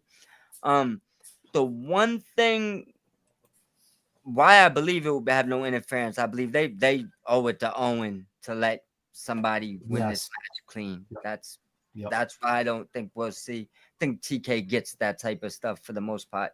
So I don't think we'll see interference. Quick question. And I don't believe this is gonna happen, but I do have the question about it. On those pay-per-view matches, is there no limit? They go no limit on every match? I don't think so. I don't remember I them don't think they're on the announcing time limit. unless they make it one It or they gets need it to announced be. by Yeah. Justin Roberts before each match. Reason why is because I do think maybe there's a small chance here where this somehow can end up in, I don't think they'd end the main event in a DQ or something, but You I want the could five somehow more minutes? possibly see both of them going on to a triple threat. It just would be a Ooh. slippery slope how they would get there. Well, I think if the bell run in that, I think you'd get the 5 more minutes chant, and I think then you might get like it took an extra 5 minutes for you to beat me, like that kind of thing, to kind of Like, give whoever loses that little that's bravado. what I mean. I think there's a way to maybe do that. Mhm. But I think the best move for business is let Hangman get his time. I think Ospreay needs his moment. Doesn't need it because he's big out here now too. But He's so up. He's so up, bro. yeah, but I would give him his moment in a big crowd in the UK. That's just what I would do. So whether it's the Forbidden Door and You calling AEW World Heavyweight win at Wembley? yes, I am. Book it. That's going I on short. already Book it. I'm putting that in the short. already said it on my podcast, and you could fact check the episode. I said if next year is in Wembley, that's when Ospreay wins it. Like he wins like then. You can. I like it. He can wait a year. Like I think Ospreay could be the face of AEW this whole year with not one belt in his possession. That's true. Oh, absolutely. Oh my God. Will is so over. He don't need a belt. I think it would also make his chase. I think he might be the new best chaser. Like he's AEW's chaser. Like, he definitely gets it better. If that's the case, he would definitely have it better than Rhodes. Like he'd definitely be a better chaser than Rhodes. So that I think that's kind of the thing. Mm-hmm. If you give him the belt right now, and I'm not saying I'm not here for it, but I think it starts going the opposite way. Mm-hmm. Let it cook. Let it cook. Yeah, there you go. Let it cook. Baby. Let it cook. You don't need it. He's fine right now. He's still got unfinished business. He can jump in with It's been a long day. You give Hangman the belt, it's on fire. You give Ospreay the belt, Fletcher, I don't know what you're gonna do yet. He's still got work with Fletcher to get back. In my opinion, if you do wait and then you have that to where it builds up to a Wembley type pay-per-view or something, you that would draw, in my opinion, more ratings. People are like, oh, is he really going to win? Is he really going to win? Is it his time? Is it his time? Because he's so over. And so many wrestling fans love him. I think that would draw more ratings, more viewers, and more ticket sales. Like, man, we got to watch this. Listen, what you could do with Ospreay, you could have, because of all the rumors saying that they're going to sort of combine the Continental Championship with the International Championship, right? What you could do, you could have him win the C2 and then sort of like become the inaugural Continental International Champion, whatever they're going to call it. And then you can have him sort of like run as a champion. Yeah, run as a champion all the way till All In next year. And like Mob Squad was saying, you can have him win at All In London. And like Aaron said as well, you'll get more tickets sold because people will be like, oh shit, is he actually going to win? Is he going to win in his hometown? So you could do something like that, right? And then you can also have Mariah win at All In next year if she does resign. So you can have two British people winning in their own home country. And now, obviously, that'd be awesome. If Mariah does win, then the double whammy. Yeah, exactly. You could do something like that, right? Because that would technically, that's two of your biggest British wrestlers in your company, right? That you've signed, and probably two winning at home. Exactly, winning at home, and also two key players for your company that's going to be there for a long time. So you could sort of cash in at home and have it doing that. I just saw a comment saying Gabe Kidd and Will Ospreay at Forbidden Door. Yeah. That would be incredible as well. That'd be an awesome really match. interesting. That would be an amazing match. I would love that. I definitely want Zack Sabre Jr. at Forbidden Door again. Zack Sabre Jr. If you he get that man on AEW. TV, I'm telling you, man, Zack Sabre. Oh God, dude, that dude is blessed. Like he is just. I catch highlights in New Japan on YouTube. So I don't have the deal or whatever, but I've seen. Stampede will jump into my streams at like 1 a.m. when I do the SmackDown Shakedown. He's just getting up. He's like, "Yeah, I got my popcorn ready. I'm about to watch the." I'm like, "Oh shit, okay, don't you? Yeah, let me know." Go seven. Like, he's asking, he's like, "You want to do a live stream?" I'm like, "I got to get up at 6, but if it wasn't 2 a.m. in my time, Just Right. before we move on, like Mob Squad mentioned something about Hangman and Nigel and Xavier. Oh, that would be awesome. That's great. Love that.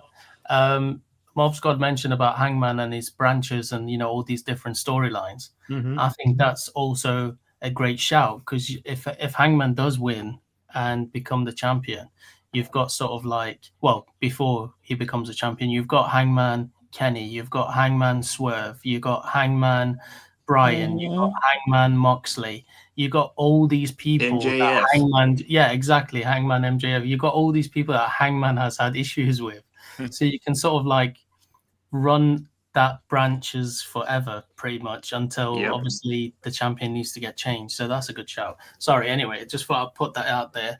And John, go ahead. Sorry, I know you want to move on. We've been on. No, I mean we're at the end. It's all good. This is what we do. This is why I like doing this. Like Jesse knows. Like this is the reason I wanted to get like usually like I'm sure all of you. I mean, hopefully you guys have seen some of my stuff. I have like Jesse and me really do AEW stuff, and some other folks are kind of like maybe one side or the other. I wanted to get a full AEW panel, like really that are into the like really onto this side because this is what I wanted. Like I wanted the banter to be AEW stuff and not like the stuff I watch. I want like the AEW folks, and that's what I wanted here tonight. I think that's exactly what we got. Great points by all of you. And this was an awesome show. But yeah, Kyle Fletcher as the TNT champion. What happened? I think Kyle Fletcher should be the TNT champion. That's got to be anybody the next but Adam Cole. It has to be the next evolution of him. I think Adam Cole's. I mean, what are they doing with Adam Cole? I'm so confused. That's TNT. That title's cursed, man. Whoever gets that, it's like you just go into like oblivion. It's like I genuinely thought like DC gets it. He's like, I signed my contract. They're like, yo, here's the belt. I mean, I love Adam Cole. Make it look cool again. That's why. It hasn't been a relevant thing. You see these two belts more on my desk during shows than you do on regular TV. I'm like, come on, man. It hasn't been a regular thing since Jack Perry had it. It's been stagnant and stale since Jack Perry had it. Well, I mean, design, screw anything in WWE. That the belt design was disgusting. I love it. And he showed him make it. That was fire. Oh, it was tough. That was Adam Copeland was TNT champion for how long? Can't remember. Was that a couple of months? It was a couple of months. If you don't remember, there you go.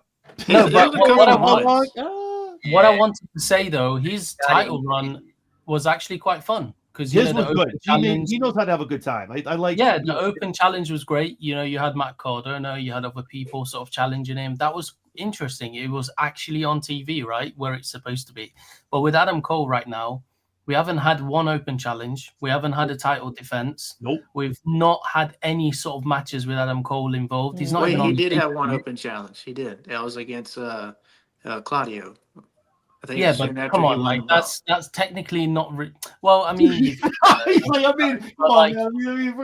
just saying. Right. Now it's his only one, but I see your point. I got a prediction. Thing, but Mike at the top. What do you got?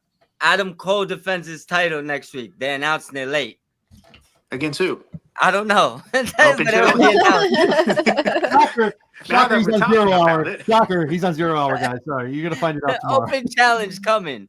Yeah, the open challenger will be. It'll be on Collision though, because it's the TNT title, so they've got to have it on TNT. But that's exactly the thing. You've got Collision every Saturday, but yet he's only featured once against Claudio. Yeah, it's crazy. What are we doing? Why is he still involved? And I understand that that's his group and they're involved with Roderick Strong and all that, but like you're the TNT champion. Like, why is he not being showcased on TV more often? Yeah. Why give him the belt? He's not going to defend it. I thought the whole purpose of the TNT championship was to have it on TNT. Yep. And you have Collision now on TNT. Why isn't that like the main title? It's not on either one now. It's not on either one. It's not on either. It's not featured. TNT is on TNT and TBS is on TBS, but it's never been like that. But that should be the thing for the TNT title. I mean, I have it agree on with both shows, but if it was the Collision, like at least every week we saw him, he didn't even got to put the title on the line. Just at least have some matches, but definitely put the title on the line. I mean, to me, that would be great to have it on Collision every single week. If you're not going to fit it on Dynamite, at least have I him on agree. Collision Agree. every I week. agree. The TBS title should always be on Wednesday, Dynamite, and the TNT should always be on Collision. That's And what then the it's World Champion and the International and Continental can go on both shows. Mhm. Mm-hmm. I said it before when they did it. Obviously, we all know what happened with Phil and all this other stuff, but like it was very much a very soft brand split. And Anyway, forget CM Junk. Let's go to your Anarchy See a match. jump. I love it. I love it. Fucking Phil.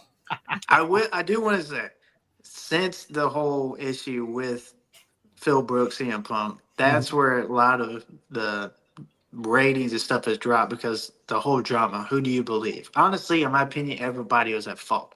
Yeah.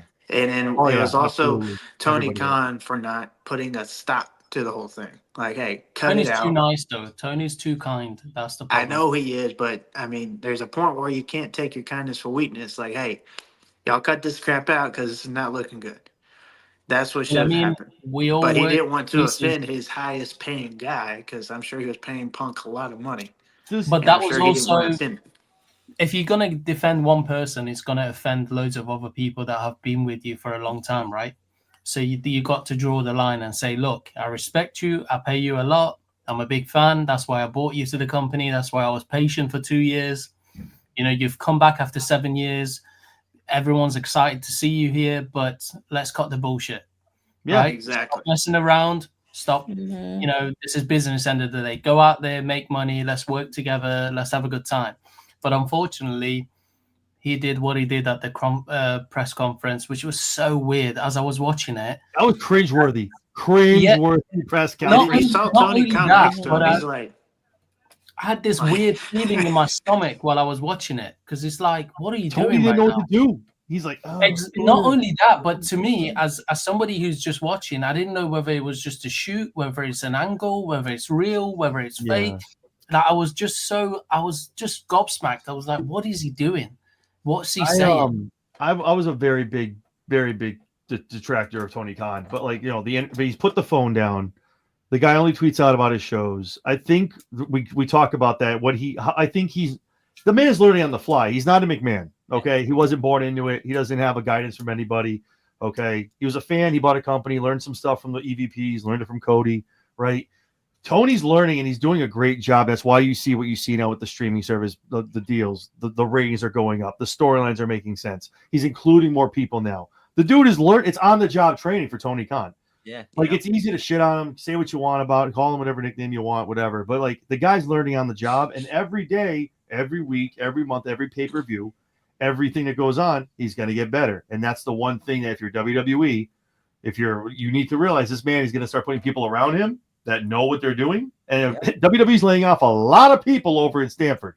They're going to need jobs. And this other big company down in Florida where the weather's a lot nicer. They're going to go work down there and you'll figure it out. And then all of a sudden, Tony has, a creative team. Somebody learned how to write. Yeah, now you're in for it. And that's where the shit's going to hit the fan. And that's where someone up in Stanford's going to go, we underestimated this. Yeah, don't fire the wrong person. And this is my thing. A lot of people say a fan should own such and such. It's yes and no. It's a double-edged sword. Yep. But with Tony Khan, he really does listen to the fans. Unlike the other guy who basically said, "F y'all, I don't care about y'all's opinion. I'm going to do what I want." Mm-hmm. Tony Khan, we just saw it this past Wednesday. Mina came out with a totally different theme, and then there's some complaints online. He read it, and at the end of the match, her theme went back to normal. So he saw that on Twitter. He had the exchange with somebody. Said yep. He said yeah, I did. Did you read that? Yeah, I did. Yeah. There are some themes that you shouldn't mess with. Like, to me, Kenny Omega's battle cry, that is Honestly, Oh, it's I my favorite fucking theme. hate that other Jesse, calm goddamn down. theme. Oh I my do god. too. Jesse. I fucking hate it. The I love goddamn Battlecry. Mortal Kombat shit that he's got coming out too. I'm like, what the fuck is this Here's the goddamn crash shit? out, ladies and gentlemen. This is I'm like, awesome. I am not into fucking Mortal Kombat. That's why I don't like fucking Speedball Mike Bailey's goddamn music. All right, don't get me started. I'm done. Jesse. I'm done. Slander. I'm done.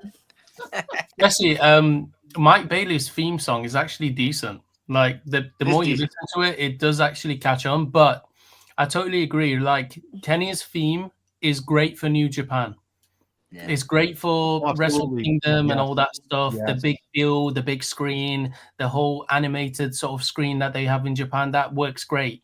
But the battle cry is it's solid. Like, why do you need to Yes. change it? It's just perfect for AEW. Honestly, that'd be like Shawn Michaels changing his theme. Ew, Like, stop it. I'm Yeah. just saying. Watch your mouth. I'm just saying. If Yeah, the hu- HBK Mm. ever changed the Sexy Boy theme and change it to something else, It'd be gross. It'd I mean, be he went fucking with that song. disgusting. Yeah. that's Kenny Omega's Some theme. wrestlers Battle have Cry. tried it and had to go back to reality and go back to their old song. I've seen it happen over the years a few times. Yep. No, see, I don't understand Speedball Mike Bailey, period. Yeah, Like- see, yeah. She doesn't get the gimmick, guys. I tried- don't get the gimmick I watched itself. him in Like, TNA. I'm just I've like, this watched- guy's fucking irritating. Like, I am fucking annoyed. Like, why is this surf ninja motherfucker out This here became an R-rated show. taking now. over?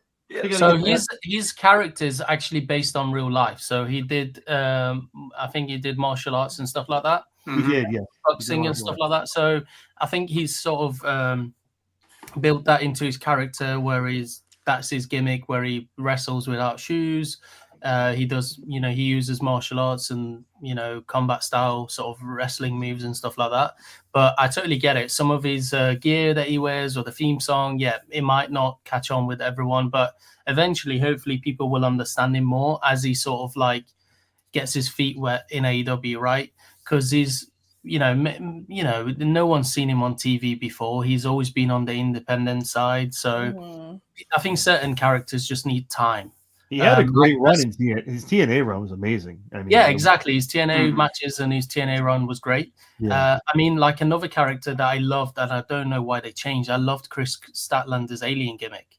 Oh, I love that. I don't get why they I changed. missed that, man. I missed that. Yeah, I'd love for her to go back to. I get that she's gone into sort of like a darker, more serious character, but you could have literally done that with the alien character. You could have had the alien character on the side where she's like, when she's happy and she's doing well, she's the alien character. But when she needs to reach the dark side, she'll then change the gimmick and go into that dark side. Same as Finn Balor, right? You've Right. got the standard Finn, and then you've got the dark side. So It's that Even Alexa Bliss. I mean, you got Alexa Bliss, the goddess, and yeah, then you got exactly. Yeah. bro, this So many is characters do stuff like that. Right. the playground. The Fiend version. So One next thing I next Saturday is Saturday's main event, right?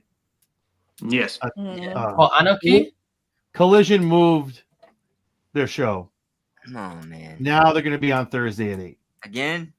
Yep. Oh man, I Just can't don't- do that. I'm not going to go down the road. I'm not going to. Why? To It's a me, glorified though, house show on- I like it because with what WWE has lined up, you're going to have a lot of fans go tune in over there.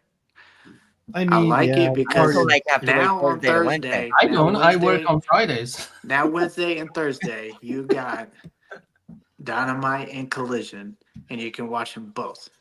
Yeah. I know it's back to back, but I honestly would like the move of Collision going to Thursday, in my opinion. It makes Why Well, not? you better sense. watch out. TNA's coming for you. Yo, on Sunday, I I, would felt like like I it. didn't see AEW in 2 months. That Wednesday, Thursday thing don't work for me. It's like I felt like I was like taking boat trips in between to get to another AEW. Like, but I work at the hospital, so I got to be up at 6 a.m. So if it's on Thursdays, I won't be able to watch it live. So Thursdays don't work for me. I've got Sundays This is and what I Friday. mean, Working like, but if the you're gonna jail, test so. the water and you want to get a litmus test, throw it against Saturday Night Main Event. Don't go against Battleground. Don't go against the PLE. See what it gets against Saturday Night. Maybe you'll be surprised. Maybe you get a number and you're like, damn, that's not far off. Like, and they Yeah. had Logan Paul going for the championship. I would prefer when you see someone, when you know, for example, just to take it kind of back to the Monday Night Wars. Mhm. Not sure if everybody here was old enough to watch it, but the thing is this, Mhm. Unfortunately, I'm old enough. Yeah. it makes them Same thing. wanna, and this is why I don't mind. Like, I'm not one of those people that complain when they jab each other. I don't mind I if love it. WWE throws their It's jabs. fun. I don't mind if AEW throws their jabs. Listen, it's a competitive sport. Do a competitive situation. Do what you got to do, right? So, my thing is, when you see something's coming up on Saturday, pull out that pen and pad and figure out how you could do the best show to counteract what they're doing. Even if you got to take something they're doing to put in what you're doing. Like, I don't mind the wars. It's like, what did they say they was doing? All right, use that in your show. Find a way to counteract it to pull attention over. Like, competition is not bad unless you lay down.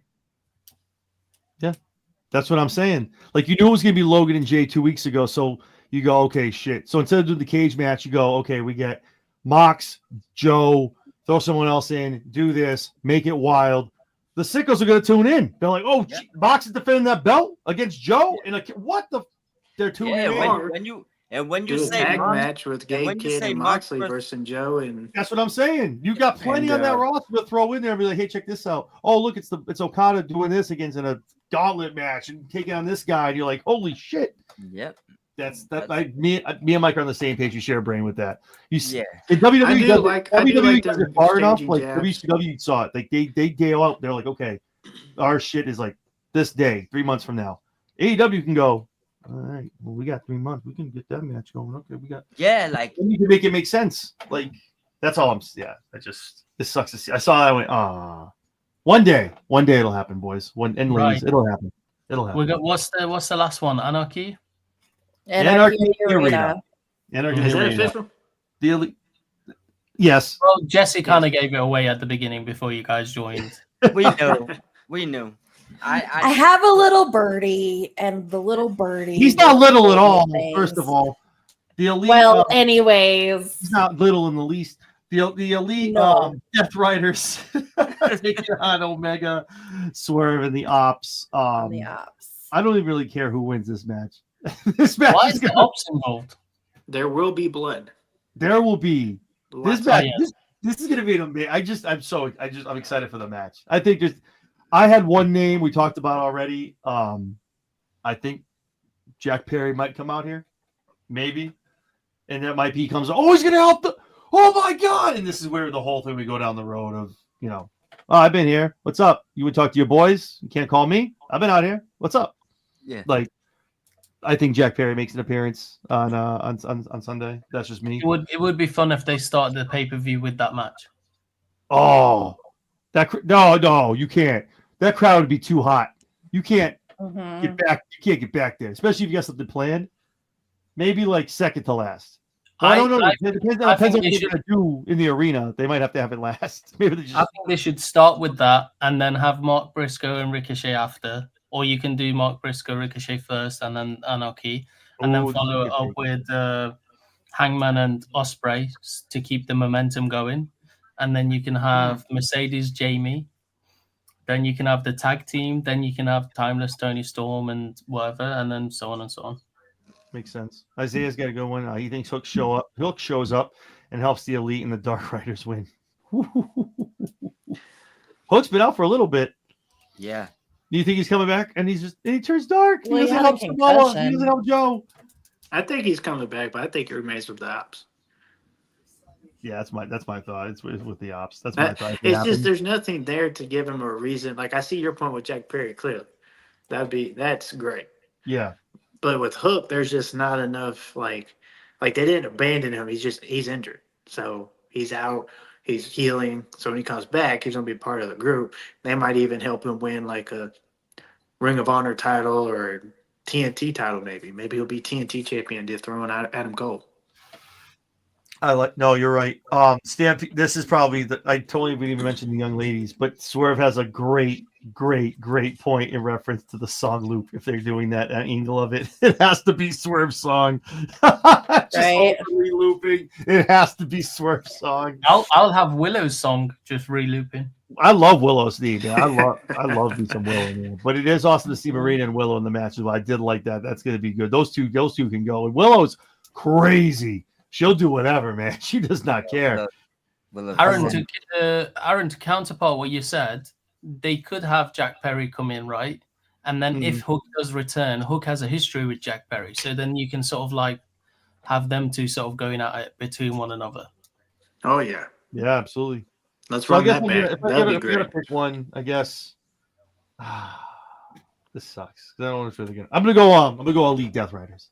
Because someone comes back and assists that you didn't think. They're just going to start buying the talent up. I think it's Elite Death Riders. Someone comes in that you don't think would help them and helps them out and they win. That's my pick. If the Anarchy is the main event, then it's going to be chaotic at the end. I got a feeling there's going to be loads of people involved. Oh yeah, probably Jack Perry, probably Good Brothers. If TK wants the Good Brothers back, I don't know, because there were rumors online that he's not interested or whatever. I don't know. Creepy 1 and Creepy 2. A sour boy. Yeah, sour. I like that. But yeah, I mean, Mr. Don, it's the main event. Something will happen. Who do you got winning out of the two, though? Who do you got winning? Well, I want Team AEW to win, right? But it's probably going to be Death Riders because their momentum's quite high and they're constantly winning. And I kind of like the fact that, you know, on this occasion, TK's not listening to the fans and he's just going against the fans and just keep letting the Death Riders win to piss more people off. To eventually, hopefully, when it does, you know, when they do officially take their L, then it sort of pays off all the anger and all the issues that's happened before. I agree with that. Awesome. Mike, what do you thought? Hook versus Perry's like a treadmill going backwards.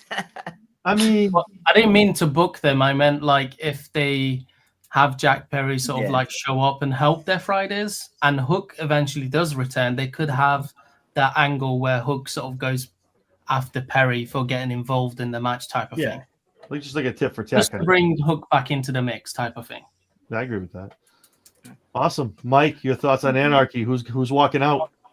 I'll be or crawling out, if that matter. Who's short and brief. I expect all types of interference. Oh, so much stuff. Not complaining. I'm not one of those guys. I love it. But I do expect all types of interference. So where gay kids in the match, I mean, just War Dogs, you know, somebody else from New Japan. I just say a whole bunch of interference and the Death Riders leave again. Or the Bullet Club leave with the win. So let it go, bro. Yeah, I think let it go, bro. I think that's bad. Just let it go. Yeah, I can't let it go till the story ends. What if I'm right? That's like me trying to tell John to let Bobby Lashley go. Nah, baby, he's getting that goal. He's getting AJ Styles' contract look like right now. He loves himself some Big Bob. Yes, he does. Let's go. John does look like MJF. Yeah, he definitely does. We got an hour and 57 minutes into the show until someone said MJF looks like John Anthony. Are you his stunt double? It just got to once a show at least. Are you, brother? Have you guys seen on Twitter when I met him? Did you guys see that? Yes. That's yeah, fucking awesome. hilarious. Yeah, that was the best thing. I didn't see a Punk shirt on. Get the fuck over. yeah. Take your picture. You go smile. Oh, Look at the camera, CM Punk. smile. Get the fuck Take out a of here. fucking picture. Thank you, Max. Thank you. I love how Max You is should have just told him that all your the way surname around was in Friedman. character. Yo. It was so funny. Yeah, everybody. Yeah, there's Hi, people. Max. I'm John Friedman. Yo, I'm your long lost brother. Well, you look at the pic and you're like, yo, you sure? Who's? Wait. I know you're from Long Island. Were you ever in Massachusetts? Like, did you? I'm from Brooklyn. I was born in Brooklyn. Did your dad ever go into the city? Like, what the fuck? When did you get married? When did you get married? Me? Yeah. Oh man, okay. I was like, what? Yeah. You sure you never met his mother? Yo, but that's my wife said that the other day we were driving. She's like, wait, you were born in Providence? Yeah. She goes, well, isn't he from Long Island? I went, oh. No. That's a good point. Listen, man. That's I all mean, I'm story, saying. book it. The timeline might match up. How old is he? About what? 26? He's 14 years younger than me. 13 or 14 years younger than me. All right. I just turned 40 though, 40 November. It's, So it's like, questionable. It's it's questionable. there. You could make it. We could book it the right way. It's okay. We could book it the right way. All I need is Christian Cage come up. It's bookable. Who's your guy's dad? Oh, Christian, come on, man. Christian's everyone's daddy. No, for real. Awesome. So, Mike, who you got? You got, Come out and you got say the elite? and is a freak. Yeah, I'm going with the elite. I think Yeah, the elite. it don't make any sense for them to lose this match. I don't think. I mean, you could just give the other team the win if you want, but I think keeping them strong is probably, and like, especially with the EVPs with them too. yeah, especially when there's madness. Like, I feel like this is when the Death Riders strive. You know what I'm saying? It's like, Yep. you're gonna have 10 extra people. You're gonna have 5 aces up your sleeve. You already got more people in your group. That's probably gonna be the first people that run in. So they're probably gonna have 10 extras that interfere in this match. I just don't see them losing. What if Pac returns? Is he fit enough to return? Ooh, it's been a minute for Pac. Yeah. What about Jay White? Maybe. He did get hurt like what 2 months ago. They said Jay White was gonna be 6. They said only like 6 weeks. They said it would be a quick recovery. Well, Jay and Juice, but Juice is ready to return as well, I think. So He's definitely ready. Juice is just waiting to get like the what What if if he joins the what Death if the Riders? whole Gabe, Bang Bang Moxley, gang Juice? returns? Yeah, there you go. Let's push towards this Bullet Club angle. All of them. why'd you go and say that, bro? Send them up. Where's Kenta? Bullet Club Gold. Kent doesn't know her. That's another thing as well. They should have kept the name Bullet Club Gold. Bang Bang Gang is just so shit. I've never said that name once. I still won't. It just sounds bad. What? It's exactly. Bang It Bang It sounds Gang. like you went on like a porn site on accident. Yo, stop, Right. bro. It's exactly what it fucking sounds Like- like. Something you'd see on fucking Pornhub. Yeah, like I Bang Bang don't Gang. like that name at all. I Sounds. still call them Bullet Club Gold. That's just my preference. Hey, I do that as well. People get Yeah, mad it's at past me 10 on. o'clock. Honey, I think I googled the wrong thing. Oh shit!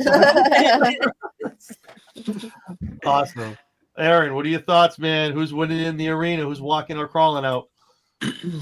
I think it's really going to be as Mike said, that's going to be a chaotic. I mean, it is anarchy in the arena. There's going to be chaotic. Everybody's going to be everywhere. There's going to be buckets of blood. There's going to be interference after interference. I mean, there's no DQs. So, I mean, why not throw everybody in there? But I'm going to have to roll with my boy, Of course, John Moxley and the Death Riders. I got to roll with them.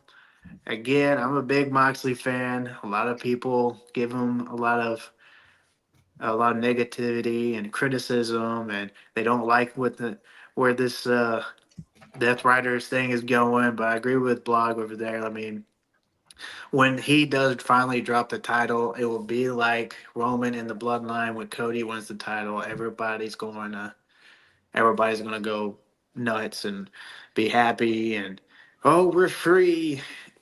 So you think then John Moxley comes back and wins again and be a 5-time AEW World Champion. But yeah, I'm going Moxley and the Death Riders. What's that? He probably will be before he officially retires. He'll probably become like the first person to become like 5-time champion or something. I honestly think he'll get to 7. I think 7. 7? 7 AEW World titles.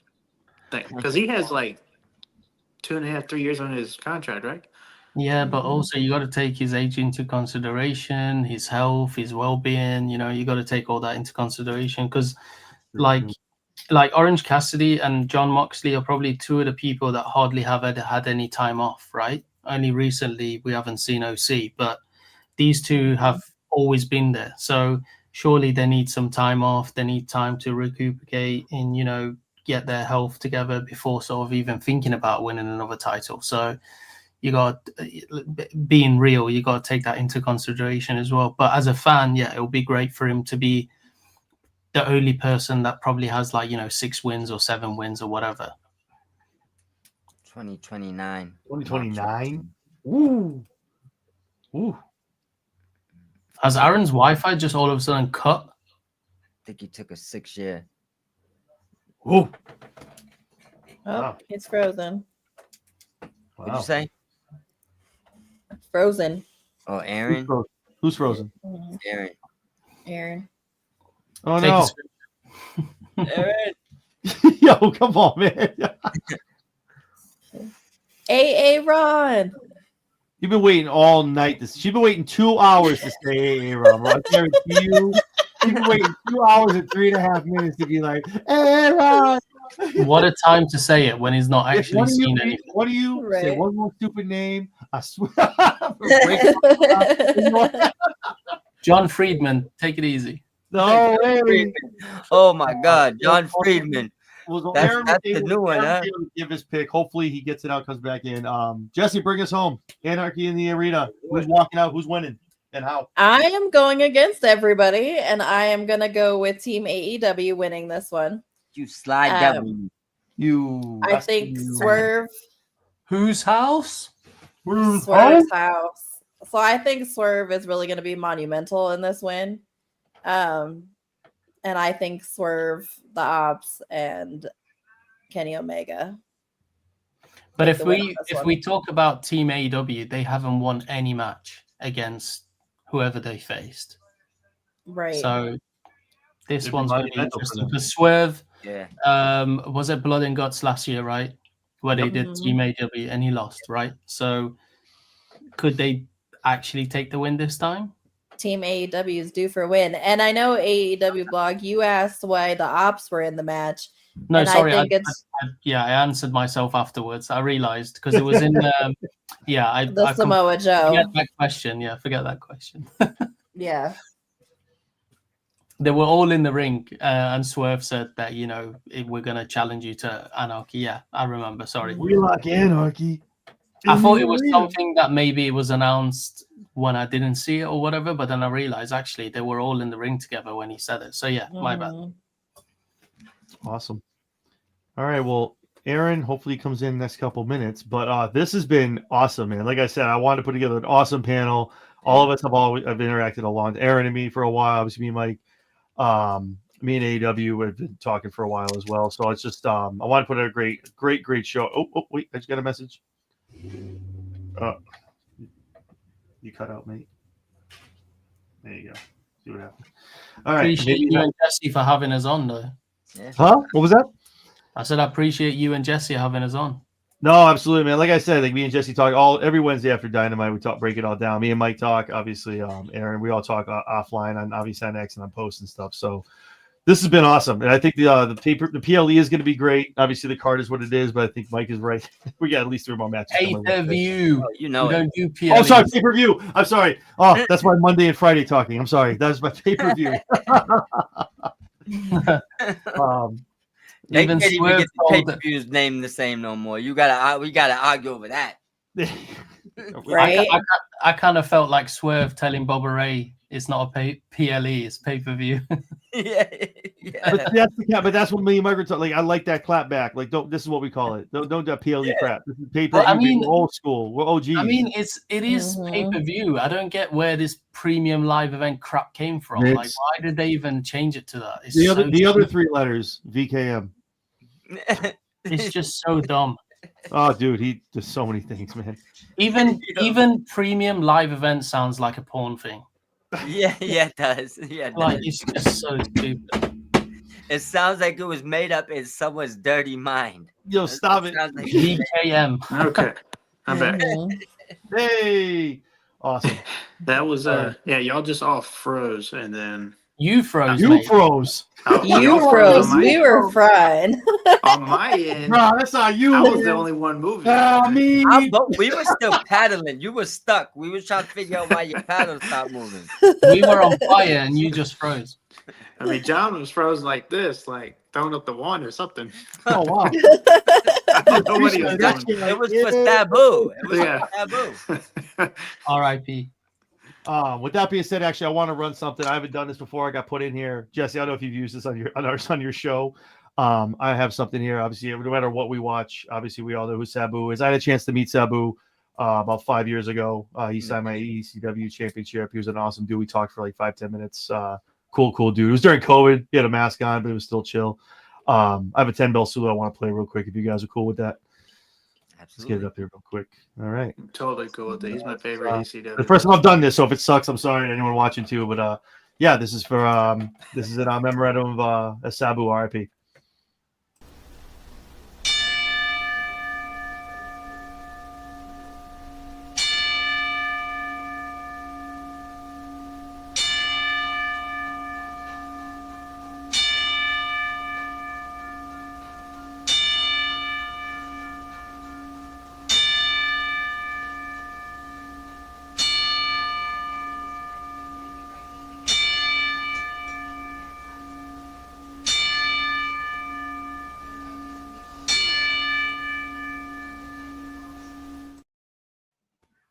Awesome.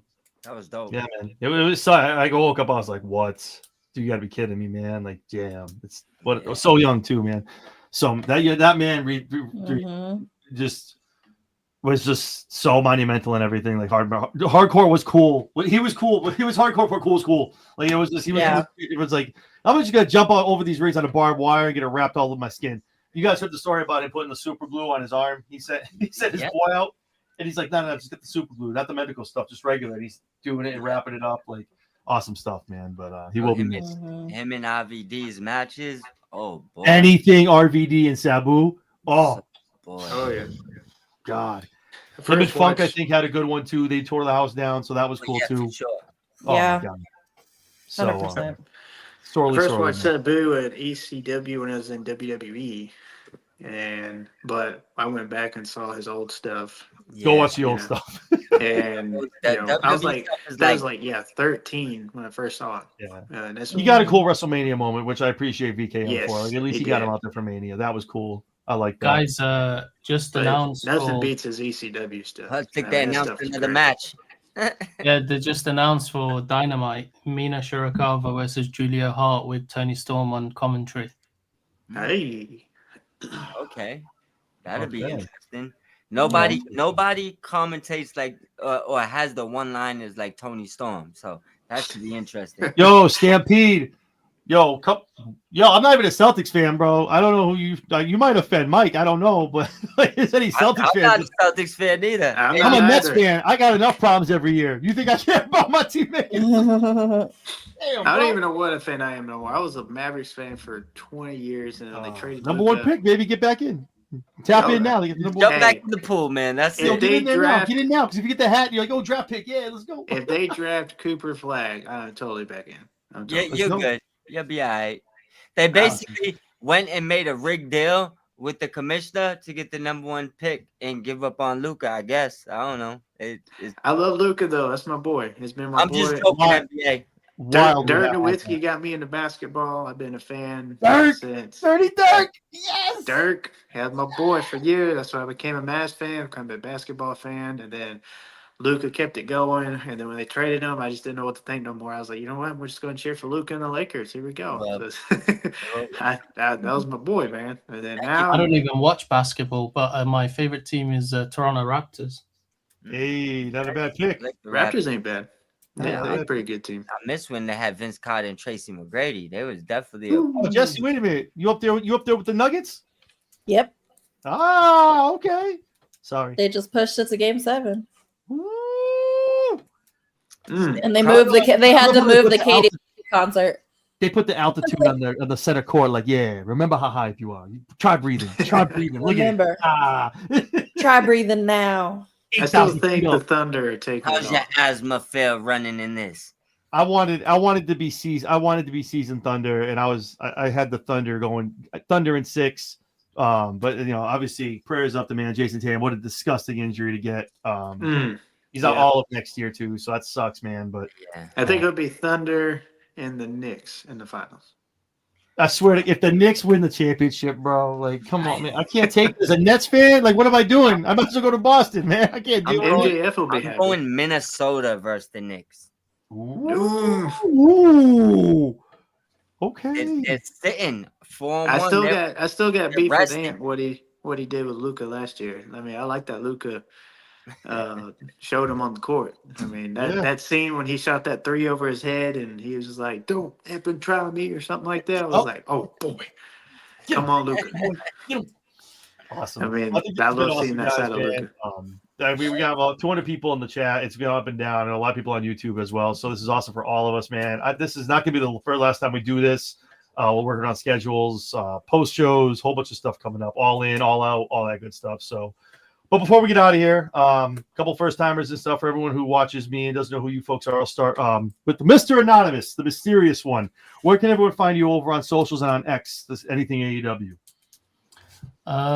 Just on Twitter really, and Blue Sky, but I hardly use it. But it's all the same. It's at AEW_blog. That's it. That's me. How Awesome. is Blue Sky? I've never. Again, It's all right. I mean, I did use it at the beginning, but it's like, oh. Like a week. 1 week, everybody thought it was hot, and then I never heard about it again. It's okay, but like it's much more cleaner and smoother than Twitter. If you want to sort of compare it, but I haven't got enough time anymore to be on social media. I don't use any social media. Like majority of my tweets are just either timed on the computer, so they just tweet out their own. Yeah. And majority of the time I'm at work. I work at the hospital. I'm a pharmacy manager, so it's a lot of hard work, a lot of dedication, and I'm not young anymore. I don't have the patience to be on every social media platform, So I mean, Twitter is the only thing I use really to engage with people, have a quick chat, have a little, browse around and whatever, and that's it. I don't know. I don't have the energy anymore. Yeah, that's a yeoman's work field, and God bless you for doing that, man, because that's an awesome field. People got to be doing it. So thank you for that. Awesome. Appreciate it. Awesome. All right, let's see. Well, let's go to the other newcomer, Aaron. Obviously, if everyone hasn't seen you, where can everyone find you on the socials? You can find me on X /Twitter as well. You can find me on the TikTok, and you can find me also on YouTube. I'm a little bit more on X and TikTok, but I'm going to start pushing more YouTube content because I want to try and grow that too. But you can find me on all that. Aaron Loves Wrestling or A_L_W_W podcast on either one. And that's where you can find me. So I put a lot of my content out, especially on X. Beautiful. Yes, awesome. sir. And thank you again, man. It's your first time. You guys killed it, both of you. This is awesome. Thank you for coming on. Made a great panel. Lots of energy and information. Mike, fellow asshole, man. Where can we find you, man? Where you at? Hey, Where can you find them? Same thing at my fellow masshole. But at Mob Squad 508, all social medias. On YouTube, the Elite Mob podcast, but you could find it at Mob Squad 508. Same thing.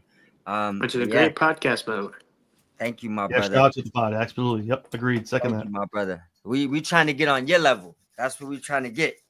I mean, but thank you for having me. That's all my things are the same at Mob Squad 508.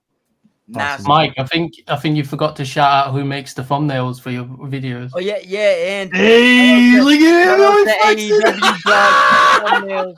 Nah, you come through me all the time, 1,000%.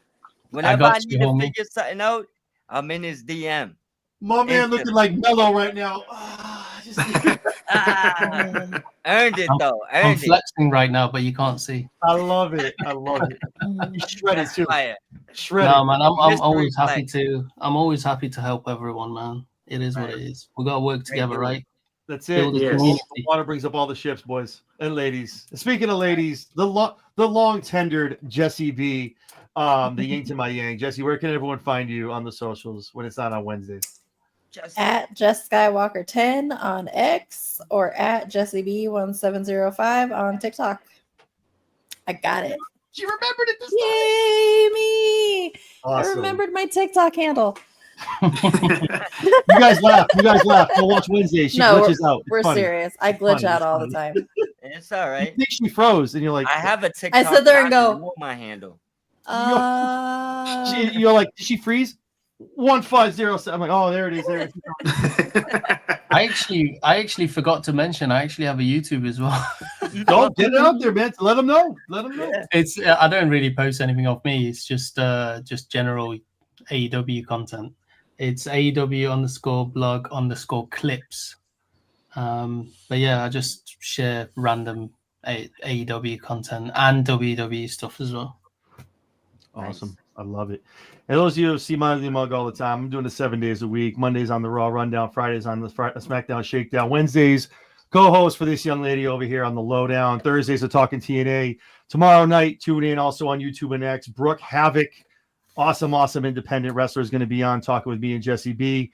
Some stuff in the pressure cooker. We could talk about that a little later on. But next week, Money in the Bank, everything. We're live every day next week. Nice. For Under Siege previews, Battleground, and obviously post shows of Double or Nothing. So, yeah, pretty much just God bless my wife and my kids. I live in front of this computer. So, with that being said, follow me, like, comment, subscribe. But if there's anything else you do tonight, if you watch this show the whole time for a whole 2.5 hours, hit the thumbs up button.